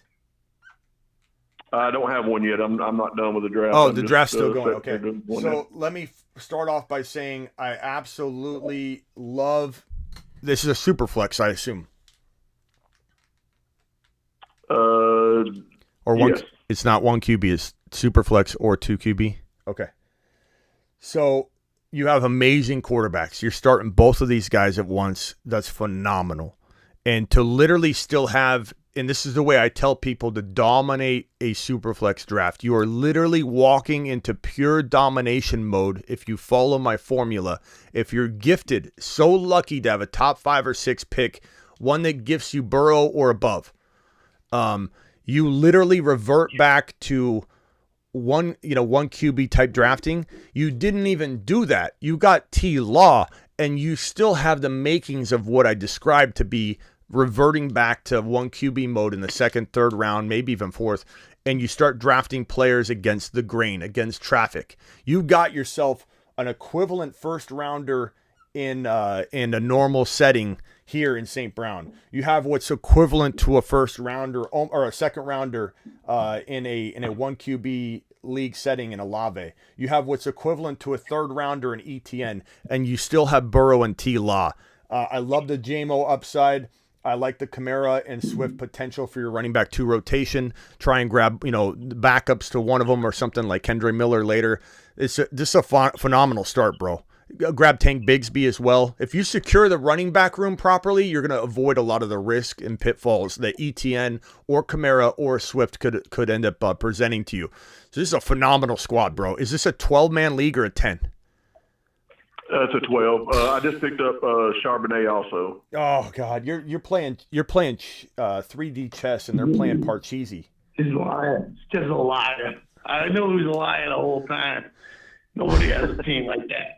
Well, he does. He's drafting in your league. Hey, Denny, he's drafted in your league right now. He's drafted in a league that you're drafted in right now that you forgot is ongoing. You forgot this league was drafting right now, Denny. Where are you at? Get in the draft.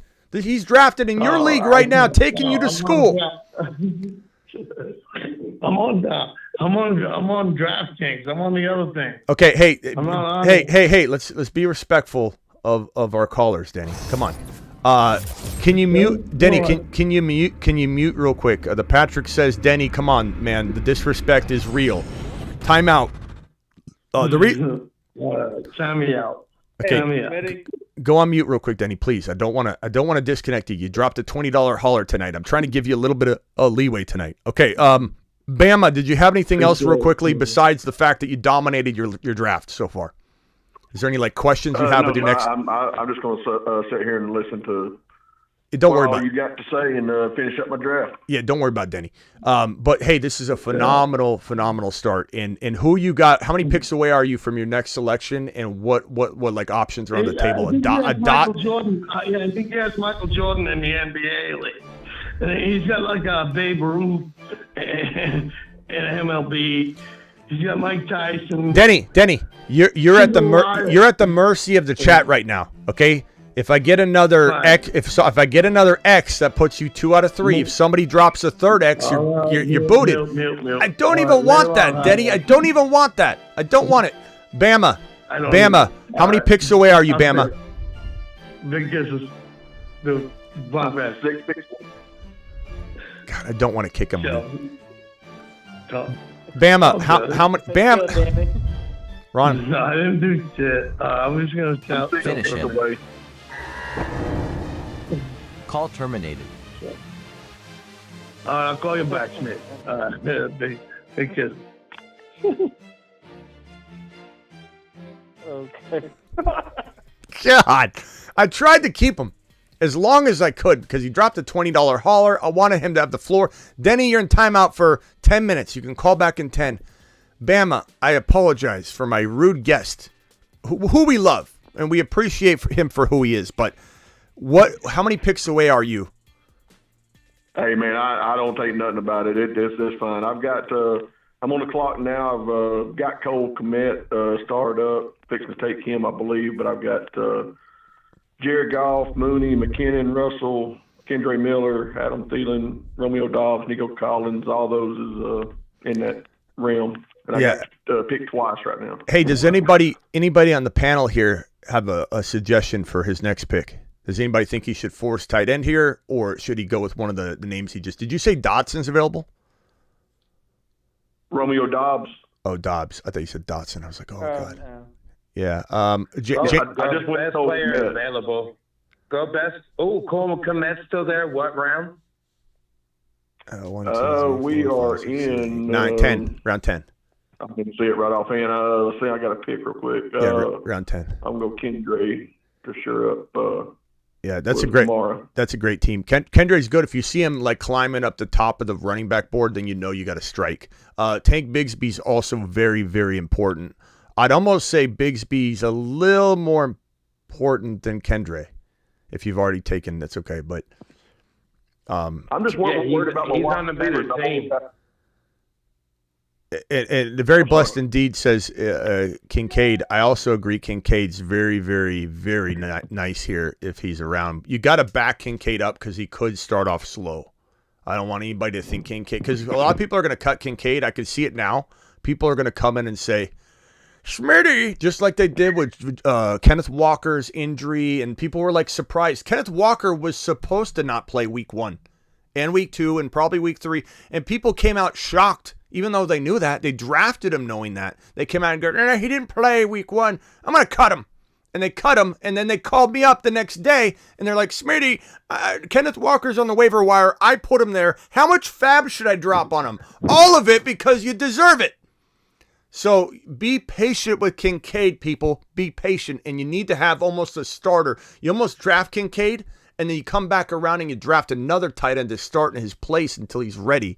But Kincaid would be a fantastic pick in a little bit. Make sure you look at the tight end room. I also like Laporta, who is a rookie, but he's walking into a situation, and you're kind of like J-Mo and Laporta are kind of a nice combo because Laporta will thrive until J-Mo comes back. He still could be, far along in his progression that maybe he stays really, really good even when J-Mo comes back, but he'll be force-fed in a weird way that'll make a rookie year kind of, a nice little start. So those are all potential grabs for you. Hey, Smitty, Yeah. can I give you one of my team? Yeah, real quickly. Denny's parents to the moon, says the Patrick. The Patrick also said, we love Denny. I think we wouldn't feel right if he didn't get put in timeout at least once per show. Denny, just understand the nature of timeout for you. It's just part of the process, and we love you for it. We're not mad at you. You are who you are. I wouldn't change it for anything. Thank you for the super chat, Patrick. Patrick to the moon for dropping multiple to the moon $5 haulers. We also got this man here, Guillermo, my man. This guy's amazing. Ninjoku will be solid. I don't mind that take. It just depends on where you're investing. Guillermo, I don't know. Pal. I'm not drafting him because he goes too high for my liking, but I appreciate you. Okay, rock out, or was it rock out, or was it rock out. Go ahead, rock out. Yeah, the quarterback, Aaron Rodgers, Jordan Love, Derek Carr, and then running back, Gibbs, Swift, Pacheco, Kamara, Javonte Williams, and Deuce Vaughn. Then wide receiver, Garrett Wilson, Chris Olave, Christian Watson, Mingo, Peoples-Jones, Downs. Can you go back? You said Garrett Wilson, Olave, and who else? Let's see, Christian Watson, Mingo, Peoples-Jones, Downs, and then tight end, Kincaid, Woods, and Musgrave. Hold on 1 second. We got a $20 hauler by Bama, and we got a 20 gifted memberships by Pal Derby at the same time. Alert. Super chat alert.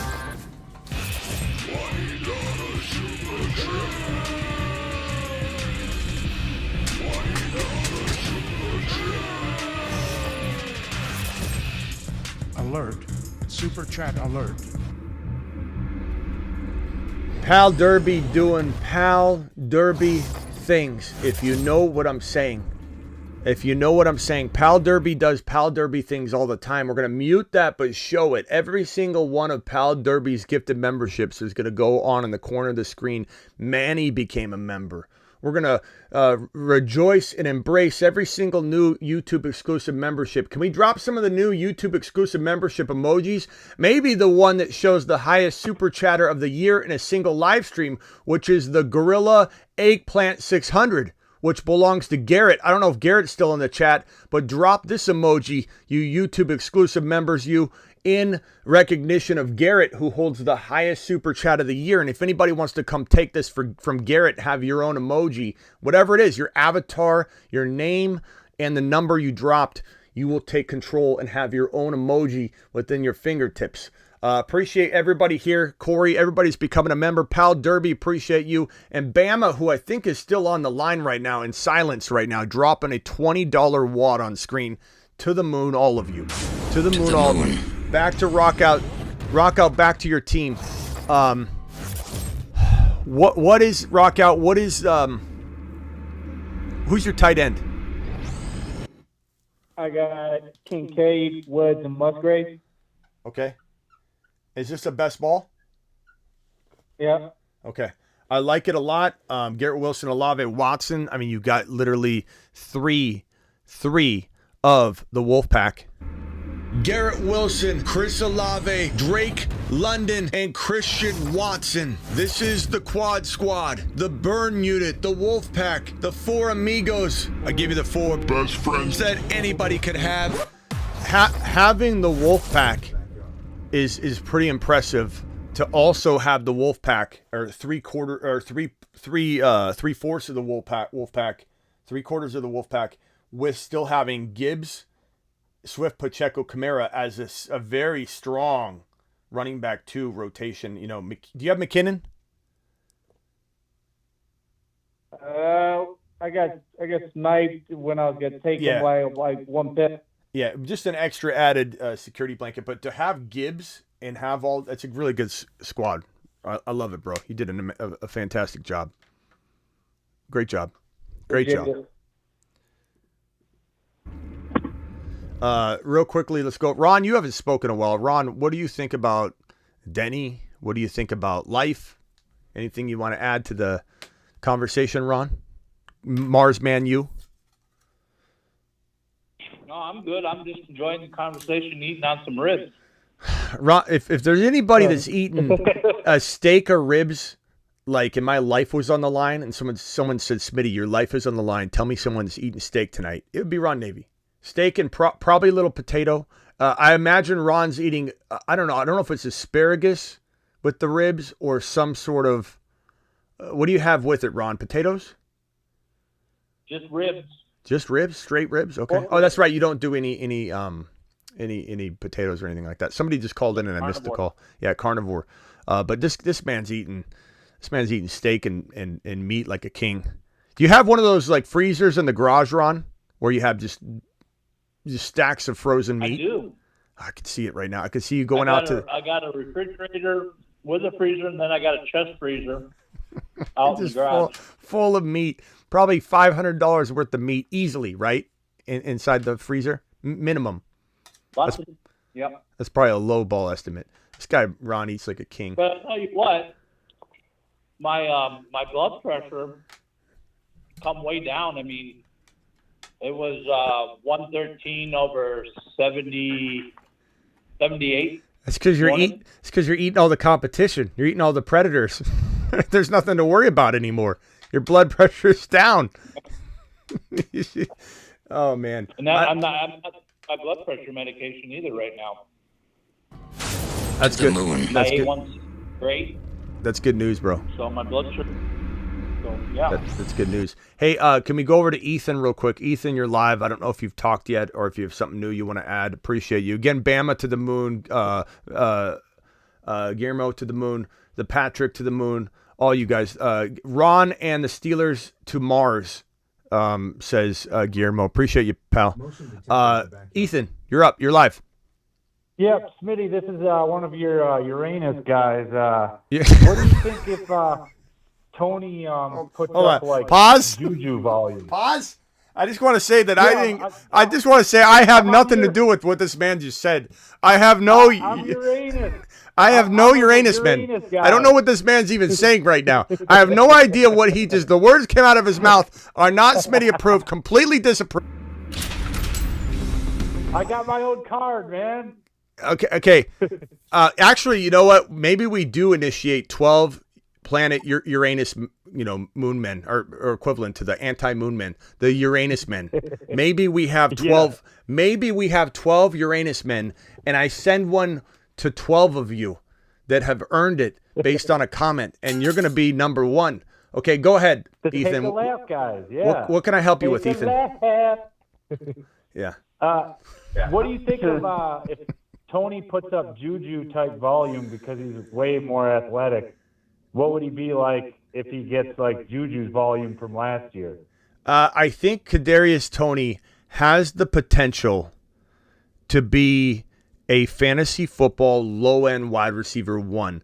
There are takes out there that are very, very pessimistic. There are takes out there that are super overly optimistic. I kind of feel like I'm somewhere in between, but definitely leaning on the heavy side that he's going to come out and ball.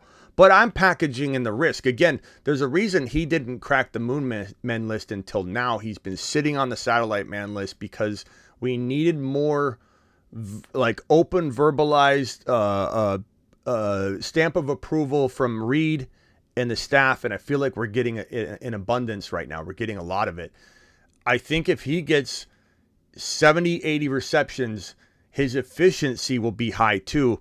This guy could be low-end wide receiver 1. In the same breath, we've been saying it all show. You have to cuff him.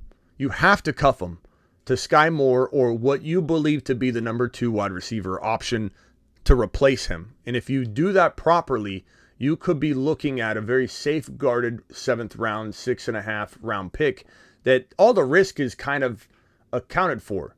You just got to make sure you cuff appropriately. And in cases where you can actually cuff 3 of them, you're cuffing the number 1 offense or one of the top 3 offenses in the National Football League's number 1 receiver, not pass catcher, but receiver. And that's powerful. And that's kind of worth a cuffing of at least 2, maybe 3, depending on your depth. But yeah, if he gets massive volume, I don't even want to say Juju. If he gets number 1 for the Chiefs wide receiver room targets, if he gets the most targets, because think about it this way. Mahomes throwing to Kelsey, that's a given. That's going to happen.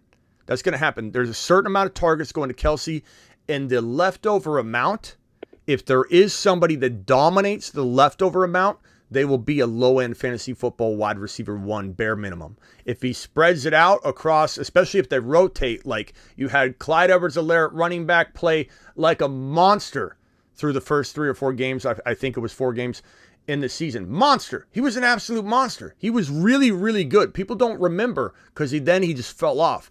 Then it was like a combination of Pacheco and McKinnon.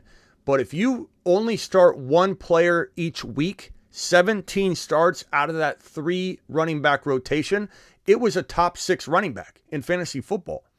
And I think you could almost look at the wide receiver room the same way, that you'll know who it is. You'll be able to run the player out there.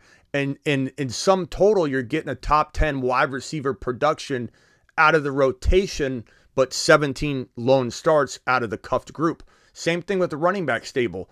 I very much think Pacheco, McKinnon, and then you could say it's Clyde or whatever. If you had it on lock and you were going super risky, hero running back, you draft Bijan, you don't draft another running back until round 6, 7, you could literally cuff that whole situation and guarantee yourself top 10 running back production, or top 12 at least. It was number 6 last year. So very much the same. The wide receiver room and the running back room are very much the same. There could be some sort of musical chairs, which is why Toney's a risk, but you can, circumvent that risk by drafting the cuff. For redraft, are you as big on cuffs? Because some of these leagues, I'm not anti-cuff, it's just some of these redraft leagues, Grandma Jackson, she's not going to trade with you at all, and you really have to manage your team fully. Grandma, hold on. Alert. Super chat alert.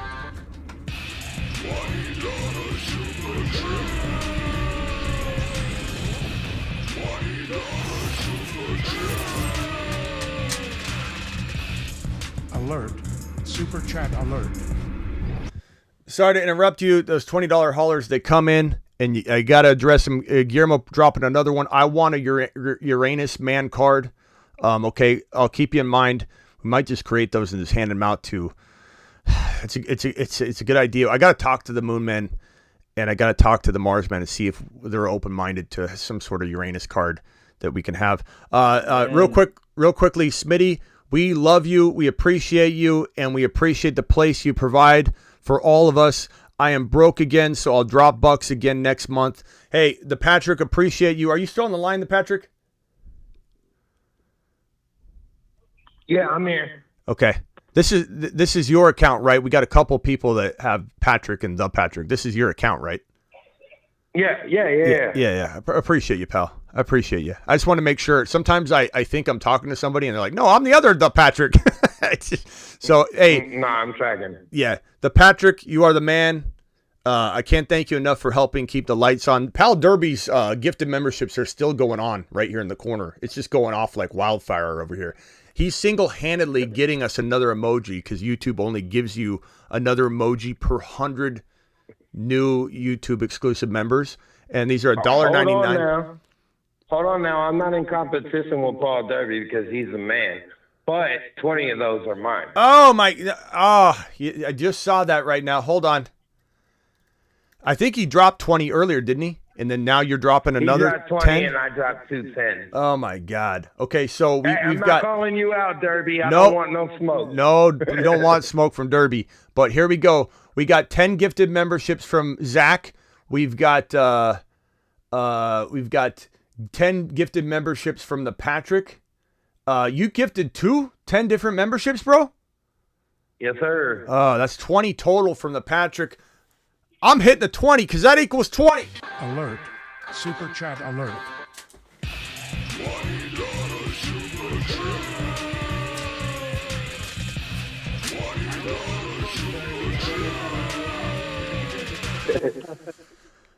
Jeez, you guys are giving me a workout. Can I admit something to you guys for a second? Pal Derby, appreciate you. Can I admit something? I'm almost a little bit like, I don't want to say ashamed of this, but on my Instagram, Biden took a tumble. You guys see that? Biden took a tumble. And I put a meme up. I put a little video meme, and I said, "Who did it better, Joe Biden or LeBron?" And I have a picture of LeBron just getting love tapped on the chin, and he goes, and he takes a dive and falls down, and then Biden took his tumble.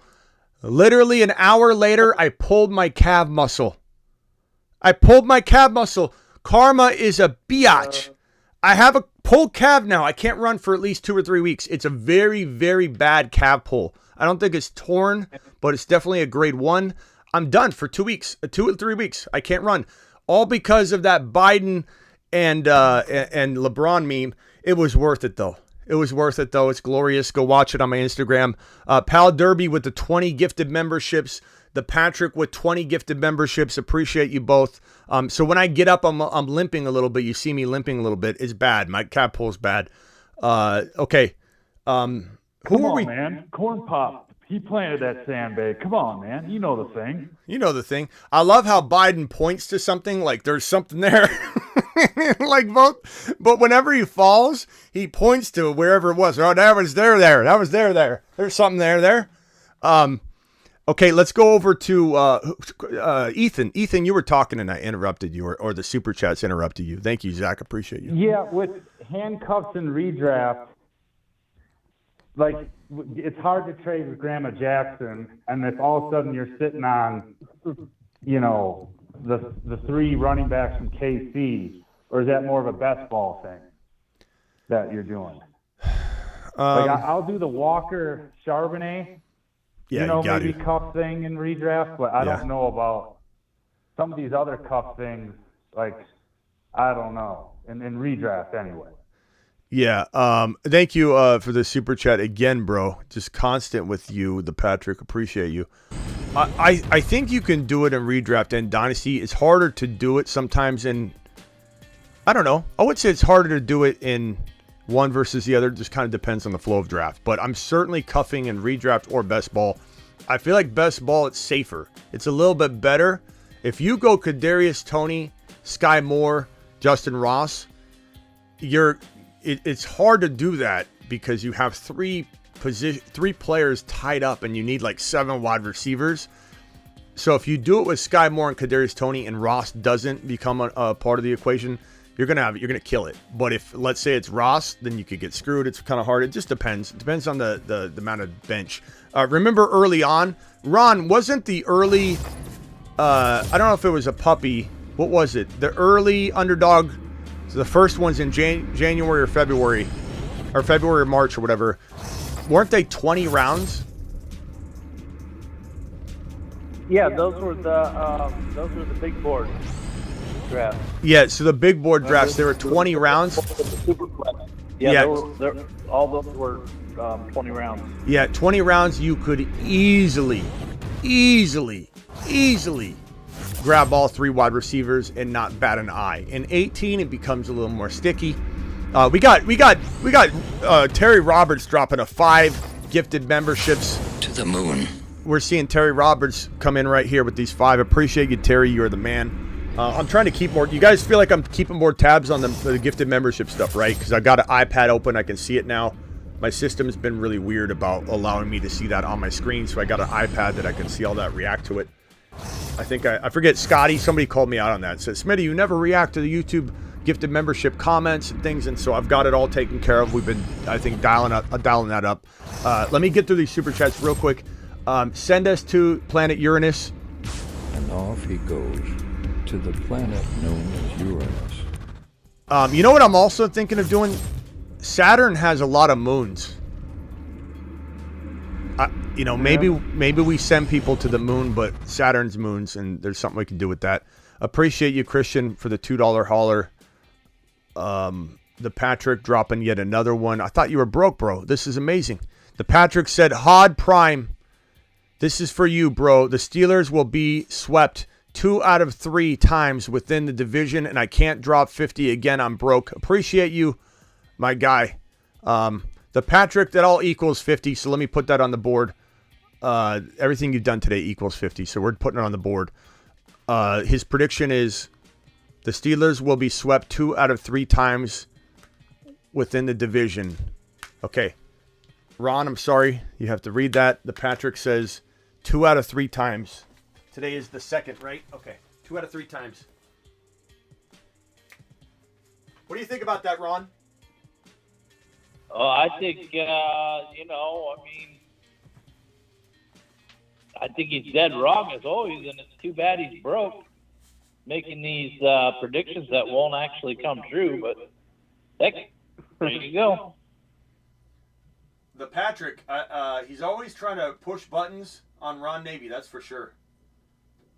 Hey, Patrick, you're on the phone still, right? Explain yourself. Yeah, I'm here. No, Prime asked for it. Prime asked me for another Steelers prediction. So if somebody calls for the Patrick, I can't leave them disappointed, Smitty. And I'm sorry it happened at your cost, at your cost, Ron. I'm sorry. It's not my cost.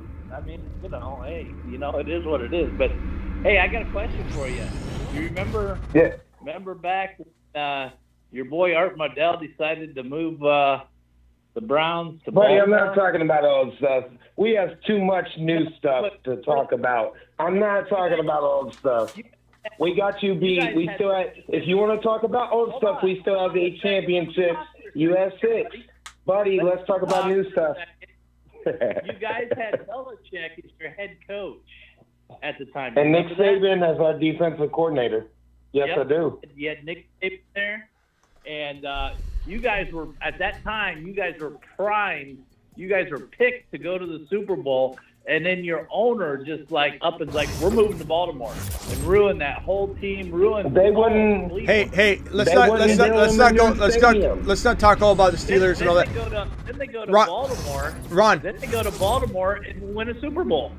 Good story. That should have been Ron, Super Bowl. Guillermo's a bunk bed karate in the garage buddy of yours. He said the Steelers will not be swept. He dropped a $5 hauler to say so. So you got a new pal there. Guillermo dropping that 20. Appreciate you. He wants a Uranus card. Hod Prime. I think I'm caught up. Uranus card has to be blue. It's a blue planet. Yeah, it might be.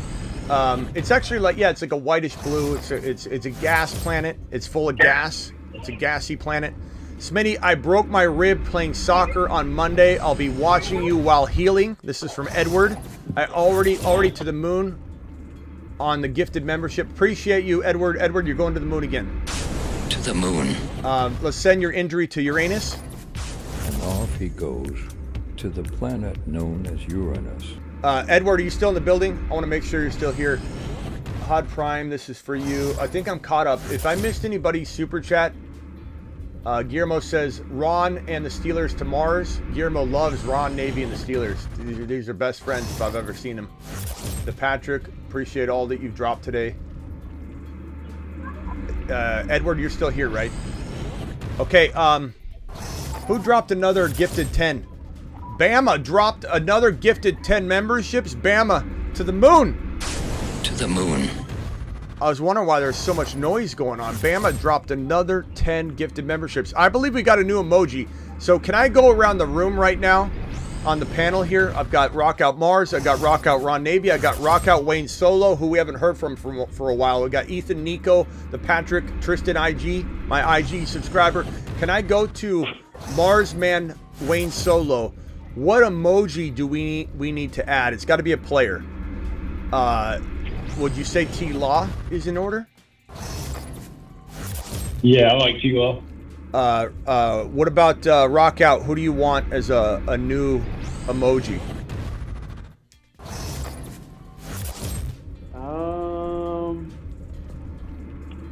Bama to the moon. Yeah, T-Law is pretty good. Okay, Ron Navy? You really gonna ask that question? Oh yeah, that's You true. know I'm gonna say pick. Pick it. Oh my God. Ron, can I tell you something? Pick it. We only have so many emojis. I can't add pick it to the emojis. I I can't. didn't say pick it. I said pick it. Oh, Pickens. Okay. No, not him either. Okay, Ethan, what emoji should we add? Oh, I'm not much of an emoji person. I'm more of Get off my lawn. A quotation mark person. Yeah. Get off my lawn. Ethan still does the colon and the parenthesis for the smiley face. He doesn't mess around with emojis. Nico, what emoji should we add? Can we get a Denny emoji? Denny to the moon. That's a good vote. Well, maybe we'll consider a Denny emoji. It'd be like a big X with Denny. Yeah, there you go. And then when we need to kick him in time, we need to kick him in timeout. You just hit the emoji. That's pretty good. The Patrick, what emoji should we add? T-Law? I'm pretty sure you already have an ETN emoji, right? We may have replaced him once because I only had so many in the beginning. We had them and we tried to rotate them. So I'll look and see. Can anybody search the emojis? Is ETN there? That's an interesting one. T-Law, looks like we're going Jacksonville. I'm saying if we already have a Jacksonville guy, we need a Cleveland guy. We need either Chubb, Watson. Those are the best two. Either Chubb or Watson. Sure. We'll put it on the list. Okay, Tristan, emoji. Yeah, you gotta go T-Law, Smitty. This is the time to do it. Jesus. I think we got enough votes for the T-Law. I'm voting T-Law. That's like 4 or 5 votes on the line. What does the chat think? Drop who you want as an emoji. Someone said Mahomie. That's a good one. We don't have a Mahomes. Drop your pick. Guillermo dropping yet another super chat. T-Law should be a cowboy and a hammer. T-Law, I think it's gonna be like a sheriff badge, and we're gonna have a T-Law animation very, very soon. Believe me on that. That was the times. Law dog. I don't know if anybody understands the law dog. I one time was like going crazy, and I was like in the middle of an amazing rant without any fumbling of words, and I was just blasting through without a breath, and out of nowhere I'm like, and the log dog. And so every once in a while you get 4 or 5 people that know, because they know they were there, that drop that log dog emoji, and it just is stuck. It's just stuck. You know, dropping a log is essentially dropping T-Law at the same time. We got a lot of law dog out there. Okay, that's probably going to be it. Ron, we still need to do the flushing toilet emoji for when someone calls in and gives me some just bad team that I just can't stomach. You know, we usually hit this Underdog Fantasy promo code Smitty. Whenever someone's team's bad, I always go Underdog Fantasy promo code Smitty. You can start over at any moment in time by drafting a new team on Underdog Fantasy promo code Smitty. By the way, do this now. I'm not even joking, because we're going live tonight to draft around midnight to 12:30 Eastern. And if you don't use promo code Smitty, you ain't getting in. Promo code Smitty, unless you're already signed up under that code. But what we do is once you click that link, let me make sure I pin that right now in the live chat so that you have it. It's in the description of every video. You could also use promo code Smitty if you get in there without clicking the link. Not getting in. But if you're not yet, rock out, there's 0 chance you're getting in. I don't know what it is about your Wi-Fi, but you click it too early. Like, I'm pretty clear, okay? We're not going to click the green button. We'll click it in 5 seconds. And rock out's like, hits the button, gets into a different draft every single time. The odds of Rock out drafting with us are about as slim as Denny being quiet on a full-length phone call. And I think we got more. B-Man dropped 5 gifted memberships. 4P Riley became a YouTube exclusive member. Attaboy. To the moon. Attaboy. Appreciate you. And the Patrick, again, gifted those 5 memberships. Hey, 4P Riley. Appreciate you. Anybody that wants to be a YouTube exclusive member on your own and you're not waiting for the Patrick to pay your way, what you got to do is click this link right here. Okay? And somebody must have dropped maybe another gifted membership. Was that B-Man again? Was that B-Man again? I dropped 10 memberships, says Bama. Did you drop it again, Bama? Yeah, we acknowledge Bama. Bama dropped it 10 more. He dropped 10 more just now. And he dropped another $2 hauler. Trying to get some emojis. Emoji season. Emoji season. All right. God, I'm worn out. You know, Miss Smitty looks at me like I don't, even work. When I come out of my office, she's like, all you do is scream and yell in there. I don't think people realize how much energy it takes to do what I do, multiple shows, 3-hour show. Like right now we're at 2 hours and 15 minutes, a 2 or 3 hour show, take about a 3-hour break, come back, do a live stream, all the live streams. And, I walk out and it's like, what have you done all day? Go take the trash out, or go do this. Hey, go on this food run now. You're stopping at 3 places, Smitty. Just sitting in there playing Moon Man games, playing with your planets. You're in that room playing with your planet. It's basically what I get. They have no idea. What we're doing in here. We're making magic and saving lives. And Bama just dropping 10 gifted memberships at a time, changing one life at a time in here. Appreciate it. I get it, Smitty. I'm a school teacher. Yeah, Edward knows. No respect for our professions, Edward, and all the time it takes to come in and do this. You guys know. Law Dog, like button. Well, I think Law Dog's definitely the next one. Okay, let me cycle through the entire phone line. We got so many patient, quiet, non-mouth breathing people on the phone right now. We got 1, 2, 3, 4, 5, 6, 7, 8 people on the line. Tristan, final thoughts, Tristan.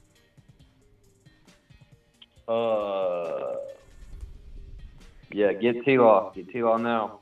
Get T-Law now. That's the wisest thing I've heard all day. Yeah, I mean it. I mean it right now before he gets. I'm telling you right now. Get him right now. You're telling you. I believe you. Bang gang. You know what T-Law is? He's a unicorn. He is a unicorn.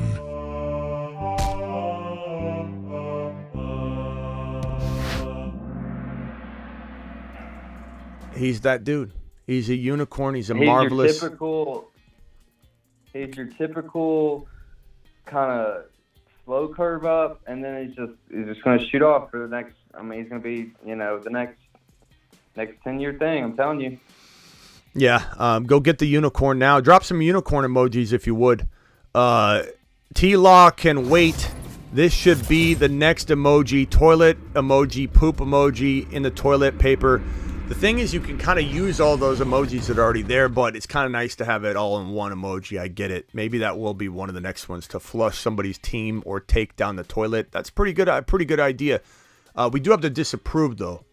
We do have a couple emojis that represent bad take, and nobody uses the disapprove emoji. When somebody's saying something they don't like, nobody uses the disapprove. You can hit that disapprove.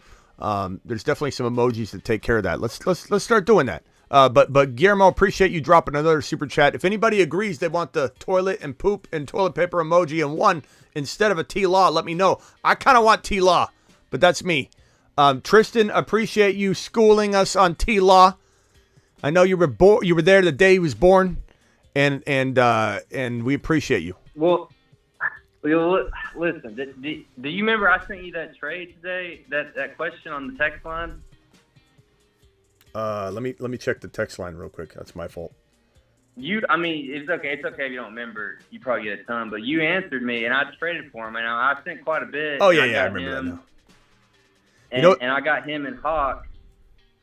And I can look. I remember clear as day. I'm a big Bama fan. I went to school there, and I remember clear as day him beating us in 2020, the 2020 year, I believe it was, when he was at Clemson. Okay. And then he had. Come on, Tristan. Spit it out, Tristan. You can do it. No, I'm just saying, man. He's just get him now. Get him right now. Get him now. There it is. Get him now. That's all you had to say. Tristan, you are the man. I appreciate you. And Tristan is an Instagram exclusive member. He's a machine. He's awesome. I'm one of your humble moon men as well, Smitty. Humble moon man as well. That's right. He's a moon man. I'm sorry. Humble moon man. We don't throw the card out there as much. I apologize. That's the nature of the Mars man being so exclusive. No, it's okay. It's okay. But you have one of these. You are an amazing human being. And he's also an Instagram exclusive member. And I want to say you need to drop more voicemails. Keep them like 10 to 15 seconds. Please don't drop 3 59-second messages. We can't play that. But drop a 10 to 15 second question on these type of things you're asking in that chat group, because I will answer.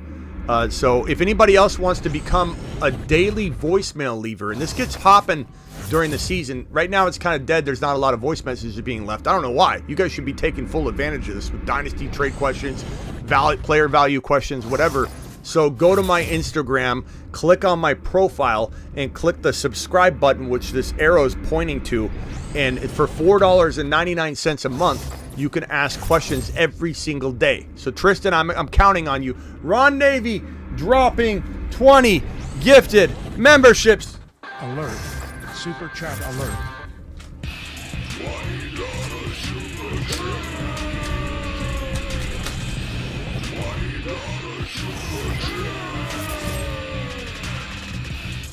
Alert. Super chat. Amazing, Ron Navy. Amazing man. Ron Navy to the moon. I finally figured out how to do it. That's Ron's first ever. I just realized that. I've just put that together. That's Ron Navy's first ever gifted membership. Because what did you have to figure out? What did you do differently? I got on my computer. I've never gotten on my computer. I've always had my phone and my iPad. I can just see it now. Ron, let me fire up the Dell. Let me fire up the Dell computer. Hold on. And then Ron just pressing one button. Boom! There's 20 gifted memberships. To the moon. Ron Navy, everybody. Ron Navy. Can we drop the Ron Navy emoji? The man who has his own emoji. The man, I believe you and Avatar were the very first people to have their own emoji. Rockout's got his own emoji too. No, Michael CPA. Michael. Oh, yep. Michael CPA. Yeah, Michael K. Can we drop some Michael K. CPA emojis, which is this one? That one's Michael K. CPA, the $sign. This one's Rockout, when Rockout fell asleep on the phone. Okay, so if maybe somebody's take is boring you, you could use that more often. That's a really good emoji. Like, what a boring take. What a lazy take. What a lazy take. I'm sleeping on the line right now because it's so bad. Let's use that one. This is Ron Navy's. Can we drop some Ron Navy's, por favor? And then we've got the 600 eggplant gorilla emoji, which is Garrett's, which is a revolving emoji. Whoever has the highest super chat of the year, which Garrett has, gets control of this emoji, and I can put your avatar, your name, 600, 650, whatever you drop. Appreciate everybody. And then who else do we have? What other emoji do we have? Avatar. I don't know where Avatar's been, by the way. Yeah, where is Avatar? He's been like MIA for months. I don't know, bro. I haven't seen him in forever. I don't even know how to get a hold of him. I don't think I have. He might be.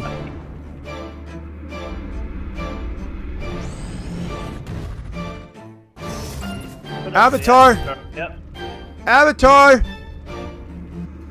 I don't know where he is. But Ron Navy, thank you for dropping the 20 gifted memberships. Let me cycle through everybody real quickly. Tristan, appreciate y'all. See you tonight, pal, for the drafts, okay? Sounds good, man. Take care. Patrick, you're live. 10 seconds, go. Thank you, by the way. Oh, it's on me? It's on you, and thank you for all the gifted memberships and everything you've done today. Final test at 10 seconds, bro. Appreciate you. Give me a little more than 10. Okay, Ron, go. the city of Cleveland gave Art Mandel no choice. They refused to give them a new stadium. That's why he had to move. I hate talking about old stuff, but he had no choice. Second off, Kadarius Toney draft strategy. If you draft him higher than, if you draft him alone, draft him right at that 7 mark, and that's okay. He has potential to be higher. Before New York Giants cracked the bed, he was very proficient when he was actually on the field. There is risk with injury. He has potential to be higher. If you draft him higher than the 7th, I'd even taken him as high as the 5th round. Pair him with Sky Moore. Sky Moore is the one to pair him with. Agreed. It's kind of like if you jump on Kenneth Walker. He's perfect in the 3rd round. Nope. He's going easily in round 4, bro. Don't have people draft him in round 3. I apologize. He's fallen into round 5. He's fallen into round 5 at 5.1, 5.2, 5.3, 5.4 is about the latest I've seen him. But 100%, he's mid-round 4 to top of round 5. So you can win a league off of that cuff. Yeah, but what I'm saying is that if a lot of the running backs that I like are off the board already, I have no problem if I plan the rest of my draft to pair him with Charbonnet. I have no problem taking him in 3. If I know I'm going to get Charbonnet. Yeah, you don't need to, though. You don't need to. In Dynasty, yeah, but in standard leagues, running backs, you're getting who plays in non-PPR? Nothing but Pacheco tier at the beginning of round 4. What's standard mean? You talking about grandma, archaic, non-PPR? I've never heard of those things. Do they still exist? That's they still exist. I guess. Hey guys, I might do a separate show real quickly on this breaking news quad of information we got here. So hang tight real quick. We got breaking. I'm tempted to just stop and go live again on this because this is like important stuff here. Man, I know we got 123 in here. I might hit the. From the fantasyfootballshow.com news desk, here is your breaking news. Okay, so I might go live on this news separately, but there's 4 pieces that I want to talk about here. Broncos, Sports Illustrated is reporting that the Broncos QB Russell Wilson used his no trade clause to decline trades to the Eagles and Commanders in 2022. Like that's new information. I knew about the Commanders. That's crazy. Both I didn't know. I mean, that's crazy. Okay, so that's not a big deal. like, it just shows how much doubt that the Broncos have for Russell Wilson as we do. I'm not going near him. Jahmyr Gibbs repped with the first team offense in OTAs. Jahmyr Gibbs to the moon. Getting them first team reps, baby. Jahmyr Gibbs is. Let me tell you why I like Jahmyr Gibbs real quick. But the continuum of the gigawatt component structure of Jahmyr Gibbs' workload divide has a megawatt offload that if you compartmentalize the component conjunction timekeeper and you flux capacitor out the continuum component megabolt, things just end up happening. And that's why Jahmyr Gibbs is a top 5 to 10 running back instead of top 6 to 10. Guy's going to be an absolute monster. Win a league, late 3rd, early 4th round player. Just keep this in mind. If you get him in round 4, you're walking to the bank because you're so calm. Okay, you know everything's going to work out. You don't need to rush there. You just walk because you already almost guaranteed what you're going to get. Right? If you get him in round 3, you might do a little brisk jog to the bank, but you're still going to the bank. Okay, so big difference though between 4.1, 4.2, 4.3, 4.4, 4.5, then going 3.5. But I'm still taking him where I need to take him in round 3. Don't take him in round 2. That time will come, but don't rush that, or you're literally taking a dump right on your opportunity, and we're going to make fun of you. You come in here and say, I took Jahmyr Gibbs in round 2 because I wanted to get him. We're going to make fun of you. You're not going to get a standing ovation or flowers. There's going to be no doves flying when you enter heaven, the gates of heaven. Nothing's awaiting you. Any sort of ceremony, pat on the back, cookies, nothing by taking Gibbs in round 2 right now. You're just going to get made fun of. Take him in mid-3rd, earliest because that's where you can get away with it and reach a little bit. 4th round, you get a celebration. You get a standing ovation when you take Jahmyr Gibbs in round 4. Dalvin Cook, reports are that there's been speculation that the Dolphins are the leading suitor. I've said this for a while, that it's either going to be the Dolphins potentially or potentially the Buffalo Bills. Some say he doesn't want to step on his brother's parade, and I get that, but there's still opportunity for him.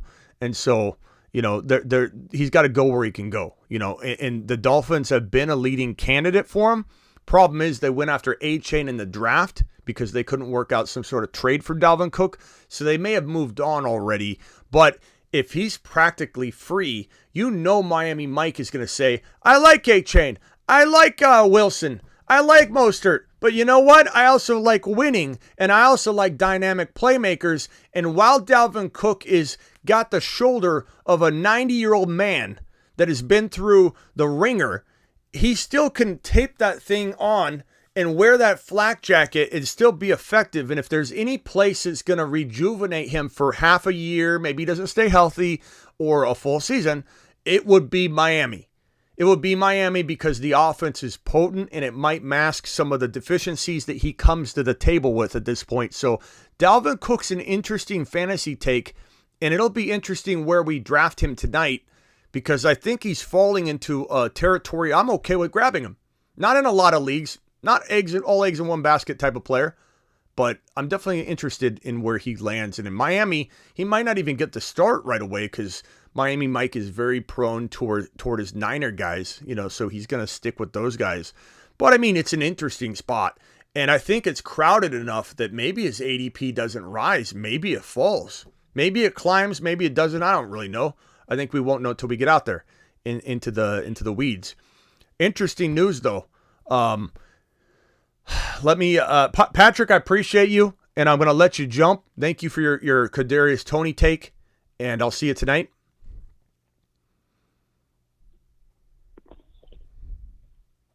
Hello? Bye? Bye-bye. Hi, brother. Goodbye. My bad. On mute. I try to make sure my kids don't Bye. sabotage the show. All right, later, the Patrick. Your kids are always welcome. We make fun of it when there's noise, but we understand. The Patrick's the man. Standing ovation one more time for the Patrick. Appreciate you. Later, pal. All right, later. Nico, Patrick took a lot of your time. You got 8 seconds.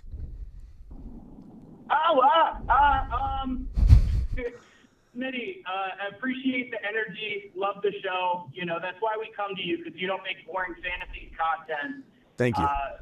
Just keep up what you're doing. I really appreciate it. Hey, I appreciate you, man. And if I've ever seen someone buy another 10 seconds, it's you with that commentary. What else you got? Any final words on your way out the door? Appreciate you.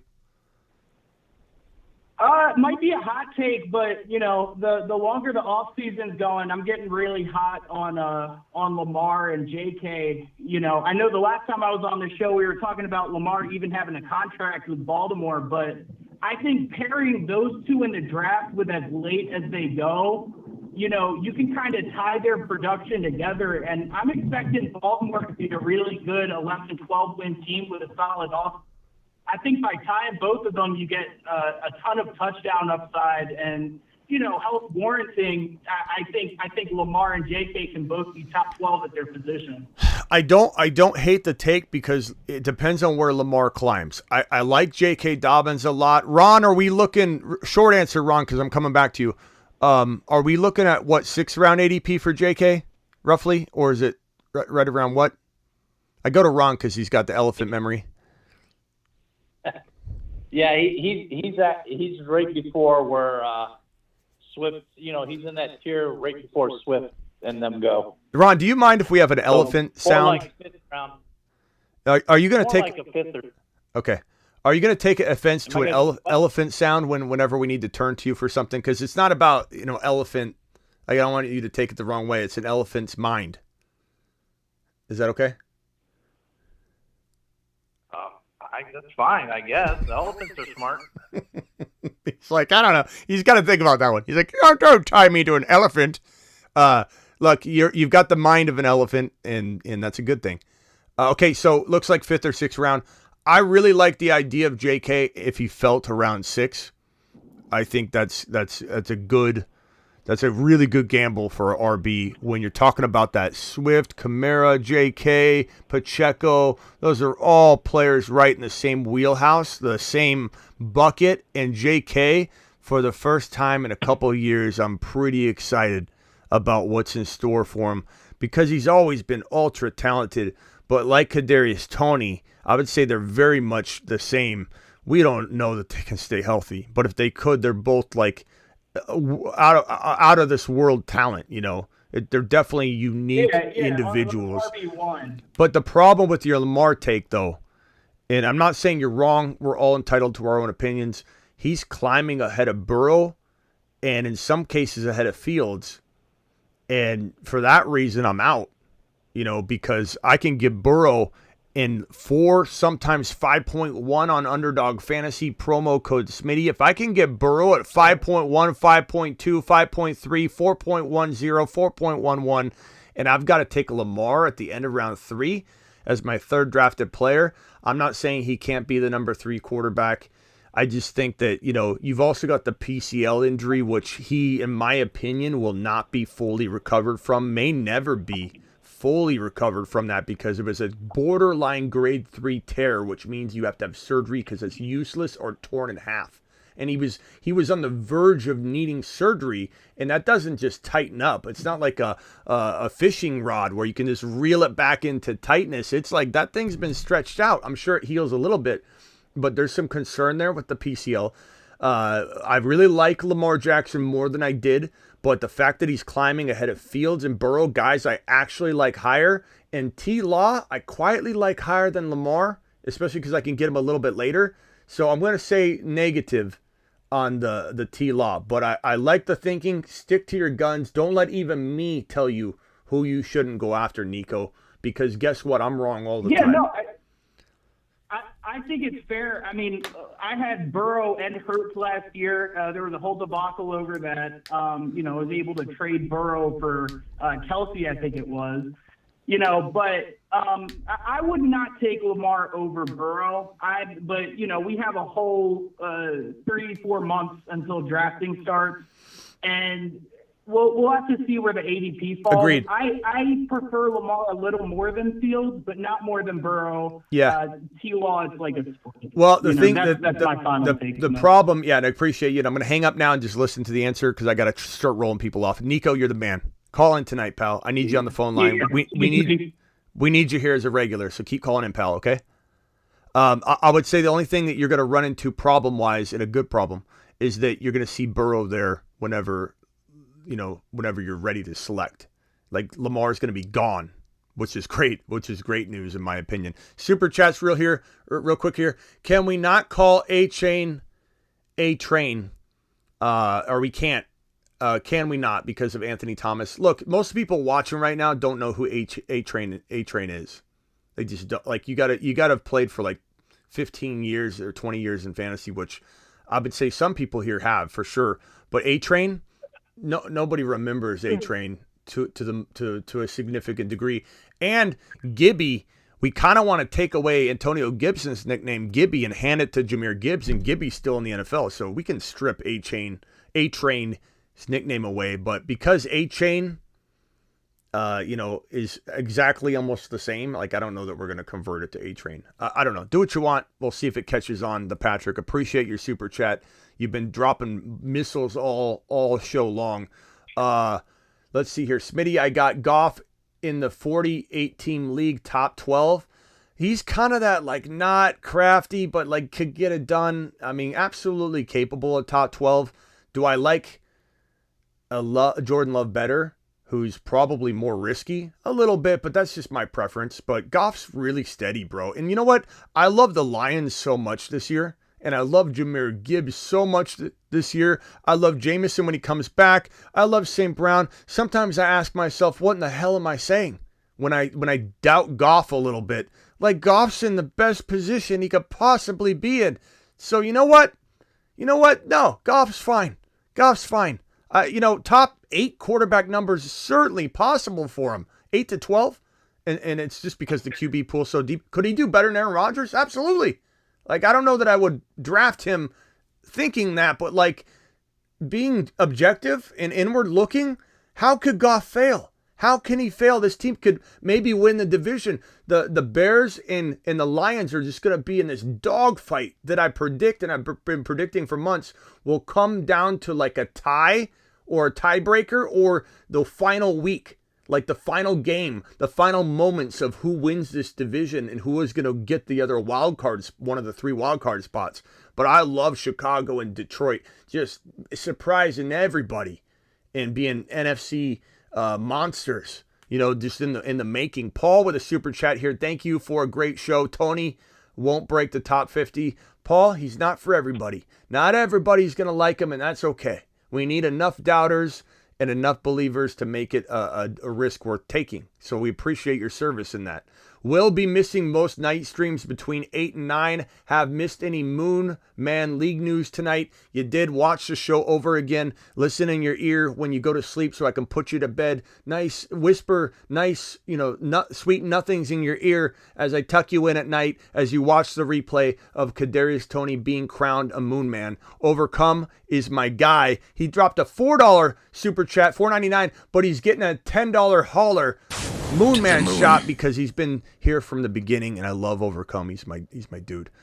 In this final couple super chats here, Steve, Bearded Steve says 12-team dynasty trade Evans Swift 2024.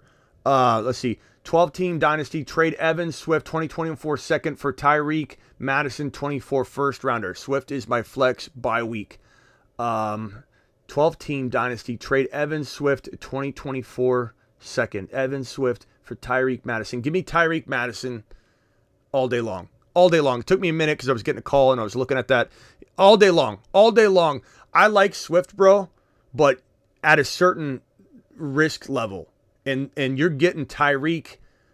And honestly, like Swift and Tyreek their careers could end at the exact same time, or in some cases, and Ron would tell you this, maybe Swift is irrelevant before Tyreek's irrelevant. Like there is risk for that. That's why I love Swift at a certain level, but you got to account for the risk. And Tyreek and Madison, what if Madison becomes a top 12 running back for the next 2 years? And you get the 2024 first rounder, easy call, even from somebody that objectively loves Swift, but at a certain price. Ron, the city of Cleveland, models no choice. Gave models no choice. The city of Cleveland gave models no choice. I don't even know what that's a reference to. I'll let Ron explain that in a second. Smitty, I got Goff. What? Art Modell when he sold. Modell. I was thinking he was spelling models, and I was trying to read. I got to read everybody's gibberish sometimes in the autocorrect, and I don't know what anybody's talking about. Modell. Okay, talking about Modell. I'm sorry. I thought he was talking. He said Cleveland, and my mind went immediately to the Deshaun Watson like massage and models. I just remember the paper bags on the head. Yeah. Talk about Modell. Okay, gotcha. I trade Mixon for Jahmyr Gibbs in one of my leagues. That's a smash. That's a home run. Can't believe you did that. Way to screw somebody over. Way to screw somebody over. I hope that person wasn't a good friend, because then no longer will be your friend. Just unbelievable. Okay. I can't or drafting Mixon as high as they are. Yeah. The Patrick wants to know who your team is. Whoever that was he was speaking to. Appreciate the Patrick for dropping those super chats. I think I'm caught up on the supers. A-Train. Overcome will be missing most of the night streams. I think I got that one. Paul, Christian, the Patrick, Bearded Steve with his question. I'm pretty sure I'm caught up. Thank you, Bam. Thank you, all of you.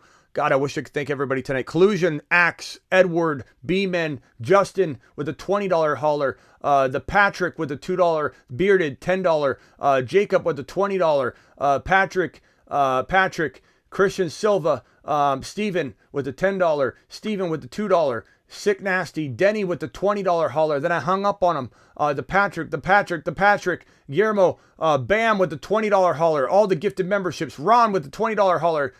Guillermo again. Edward, the Patrick, Guillermo one more time with a $20 hauler. These are all the guys that dropped these tonight. $2, $5, from the Patrick and Christian Silva, Guillermo again, Sick Nasty, Guillermo, Bama again, Guillermo again, Bearded Steve, the Patrick, Christian Silva, Edward, Paul, Overcome, the Patrick. Appreciate every single one of you that dropped those super chats. I got to go quickly through the phone line, guys. I have to get out of here and leave. Let me go to Ethan. You got 8 seconds, Ethan. Smitty, this Eagles report, that would have been pre-trade deadline, tells me they were worried about his shoulder, Jalen Hurts, and his last pass of the Super Bowl looked kind of like he was hurt. You said he didn't tear anything. I'm wondering we could have a labrum, a bicep tendon tear. No. That's not after the Super Bowl. No, bro. That report is not referencing the Super Bowl. Maybe there was some, and I don't even know the truth to this report. This had to have been early 2022. This is not after the Super Bowl, bro. Not even. Yeah, it's pre-trade deadline. Didn't Hurts get hurt pre-trade deadline, and Russell Wilson already was pooping the bed? And maybe they were thinking about, hey, we need to get a veteran quarterback in here to fill in for a little bit. I don't know I don't think that report's anywhere close to mid-season. No, that was Seattle. That was before he was traded from Seattle to Denver. Yeah, that's not. There's nothing there. There's nothing burger there. All right, hey, bro, appreciate you, and I'll see you, Ethan, tonight. Call in. We need more Ethan. We need more Ethan. Ethan. We need more of you, pal. Okay, so dial in. To Uranus. To Uranus. Be well. Be well. Wayne Solo, quickly. Yeah, I was just going to say, Lamar went. I actually just did a draft. Lamar went at the very end of the third round. If you believe it or not, Burrow went 56, which was the 8th pick in the 5th round. Kenneth Walker went right after. Wait. Burrow went 5th round. Kenneth Walker went 5th round. What do you? This is ball. This is in a 57. best ball mania or puppy underdog. It's a puppy too. Do you guys understand what this man's trying to tell you? Underdog Fantasy promo code Smitty. The link's pinned in the live chat, and we're drafting tonight. And you want to be a part of this, where this man's grabbing Walker in round 5, Joe Burrow in round 5, playing in a league. Ron, how much are the puppies paying? $60,000 to first place, 30 to second. The puppy too is $150,000. He's an elephant. He has everything up on his noggin. He remembers numbers and things. That's why I turned to him. We need an elephant sound. Bro, there's so much money to be won on Underdog Fantasy, and we're drafting tonight. So hit the link in the live chat. Get ready, signed up. They'll match up to $100 in your first deposit. And we too can draft Kenneth Walker and Joe Burrow in round 5 and clean up. I have a feeling, Ron, that if we don't have injuries like we had last year with Breece Hall and Javonte and Jamar Chase and Joe Burrow starting off slow and Dameon Pierce starting off slow, Jalen Hurts was a huge land for us. Like, what a victory lap we could take on that Jalen Hurts and Joe Burrow. But like, if we didn't get hit with those injuries, I think we would have fed a big portion of the. You what? Plus the game cancellation at the end, week 17 game cancellation. Yeah, Ron could have won. Ron could have won some big cash money if he could have had those guys. Last thing, Smitty. But hold on. What I was going to say. Hold on. What I was going to say was, I believe that if we don't get unlucky, get an unlucky strike of lightning on our bold predictions again, because we were on our way with Breece Hall, he would have been running back 2 in fantasy by the end of the year, if not running back 1. We would have had so many people. Like the biggest population of people out of a show that were in the top group fighting for that underdog, champion. I really firmly believe that in my heart. And so this year with the Moon Men and everything, I hope to God we have good luck with injury. And Kenneth Walker around 5, Joe Burrow around 4-5 with all the Moon Men, Olave in 2-3, Christian Watson in 3-4. All these guys that were predicting monster things. Gibbs in 3-4, preferably 4. We're going to clean up. We're going to clean up like monsters out there, and I'm so excited. Last thing, Wayne, I got to get out of here. Go. Yeah, so the first 8 rounds, I was drafting from the 11th spot. I went Bijan, Garrett Wilson, Breece Hall, DeAndre Hopkins, Trevor Lawrence, J.K. Dobbins, Jahan Dotson, Alexander Madison. So we pretty much cleaned up there. Okay, Wayne, appreciate you calling tonight. I appreciate you. All right, later. Rock out. 7 seconds. Wayne Solo took some of yours. Go. Sam Howell's going to be a top 12 QB. Tell him. Speak it. He's going to be a top 12 That's bold. QB. It's bold, but I like bold. All right. Rock out. See you tonight. Ron Navy, final thoughts. As fast as you can. As fast as I can. When have I ever done that? I know. Hit that thumb up button, everybody. I finished earlier. I finished my 9th chow chow, so Ninth. I think I'm going to stop it. Yeah, I don't know that I'm going to catch.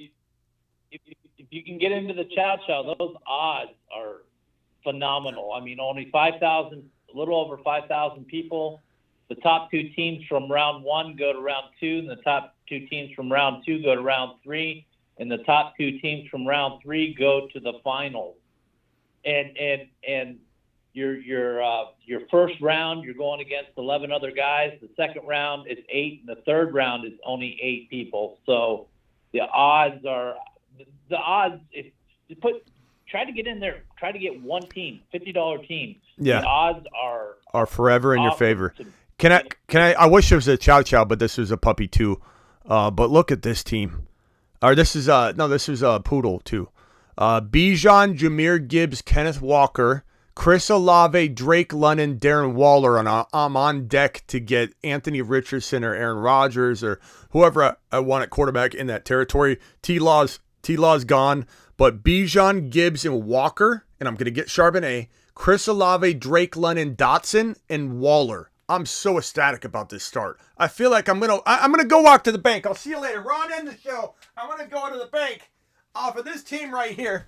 Phenomenal. That's Underdog Fantasy. Promo code Smitty. We're drafting tonight if you want to get your hands on some of this cash money at Underdog.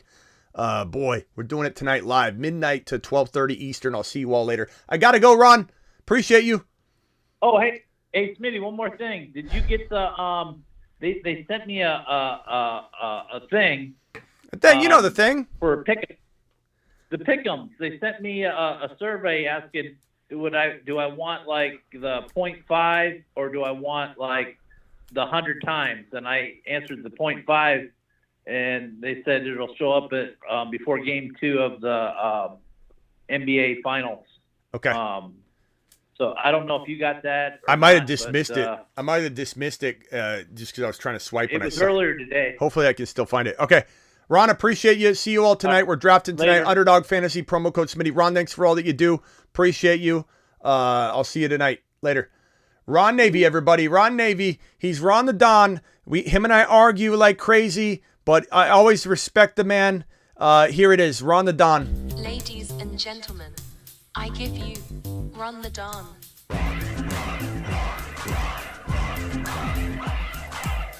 On that note, ladies and gentlemen, I am out of here. I'll see you all later. Brees Hall is 8 foot tall. He will always answer the mother freaking call. Don't let him fall. In the third, don't stall. Just give Batman the freaking football. He's Brees. He's Brees. He does a whole of a job. A whole of a job. A whole of a job. Brees Hall, please report to the moon. He does a jale mayor. All right, everybody. Appreciate you. Thank you for all that you do. Smitty, your pick in the slow draft. I'll go check it out. Thank you. If I miss a super chat on the way out the door, I appreciate you. Please comment in the live or in the comment section that I missed it, and then I will reply to whatever question you have. Thank you in advance. Appreciate you. I got to hit the M button. You guys rock.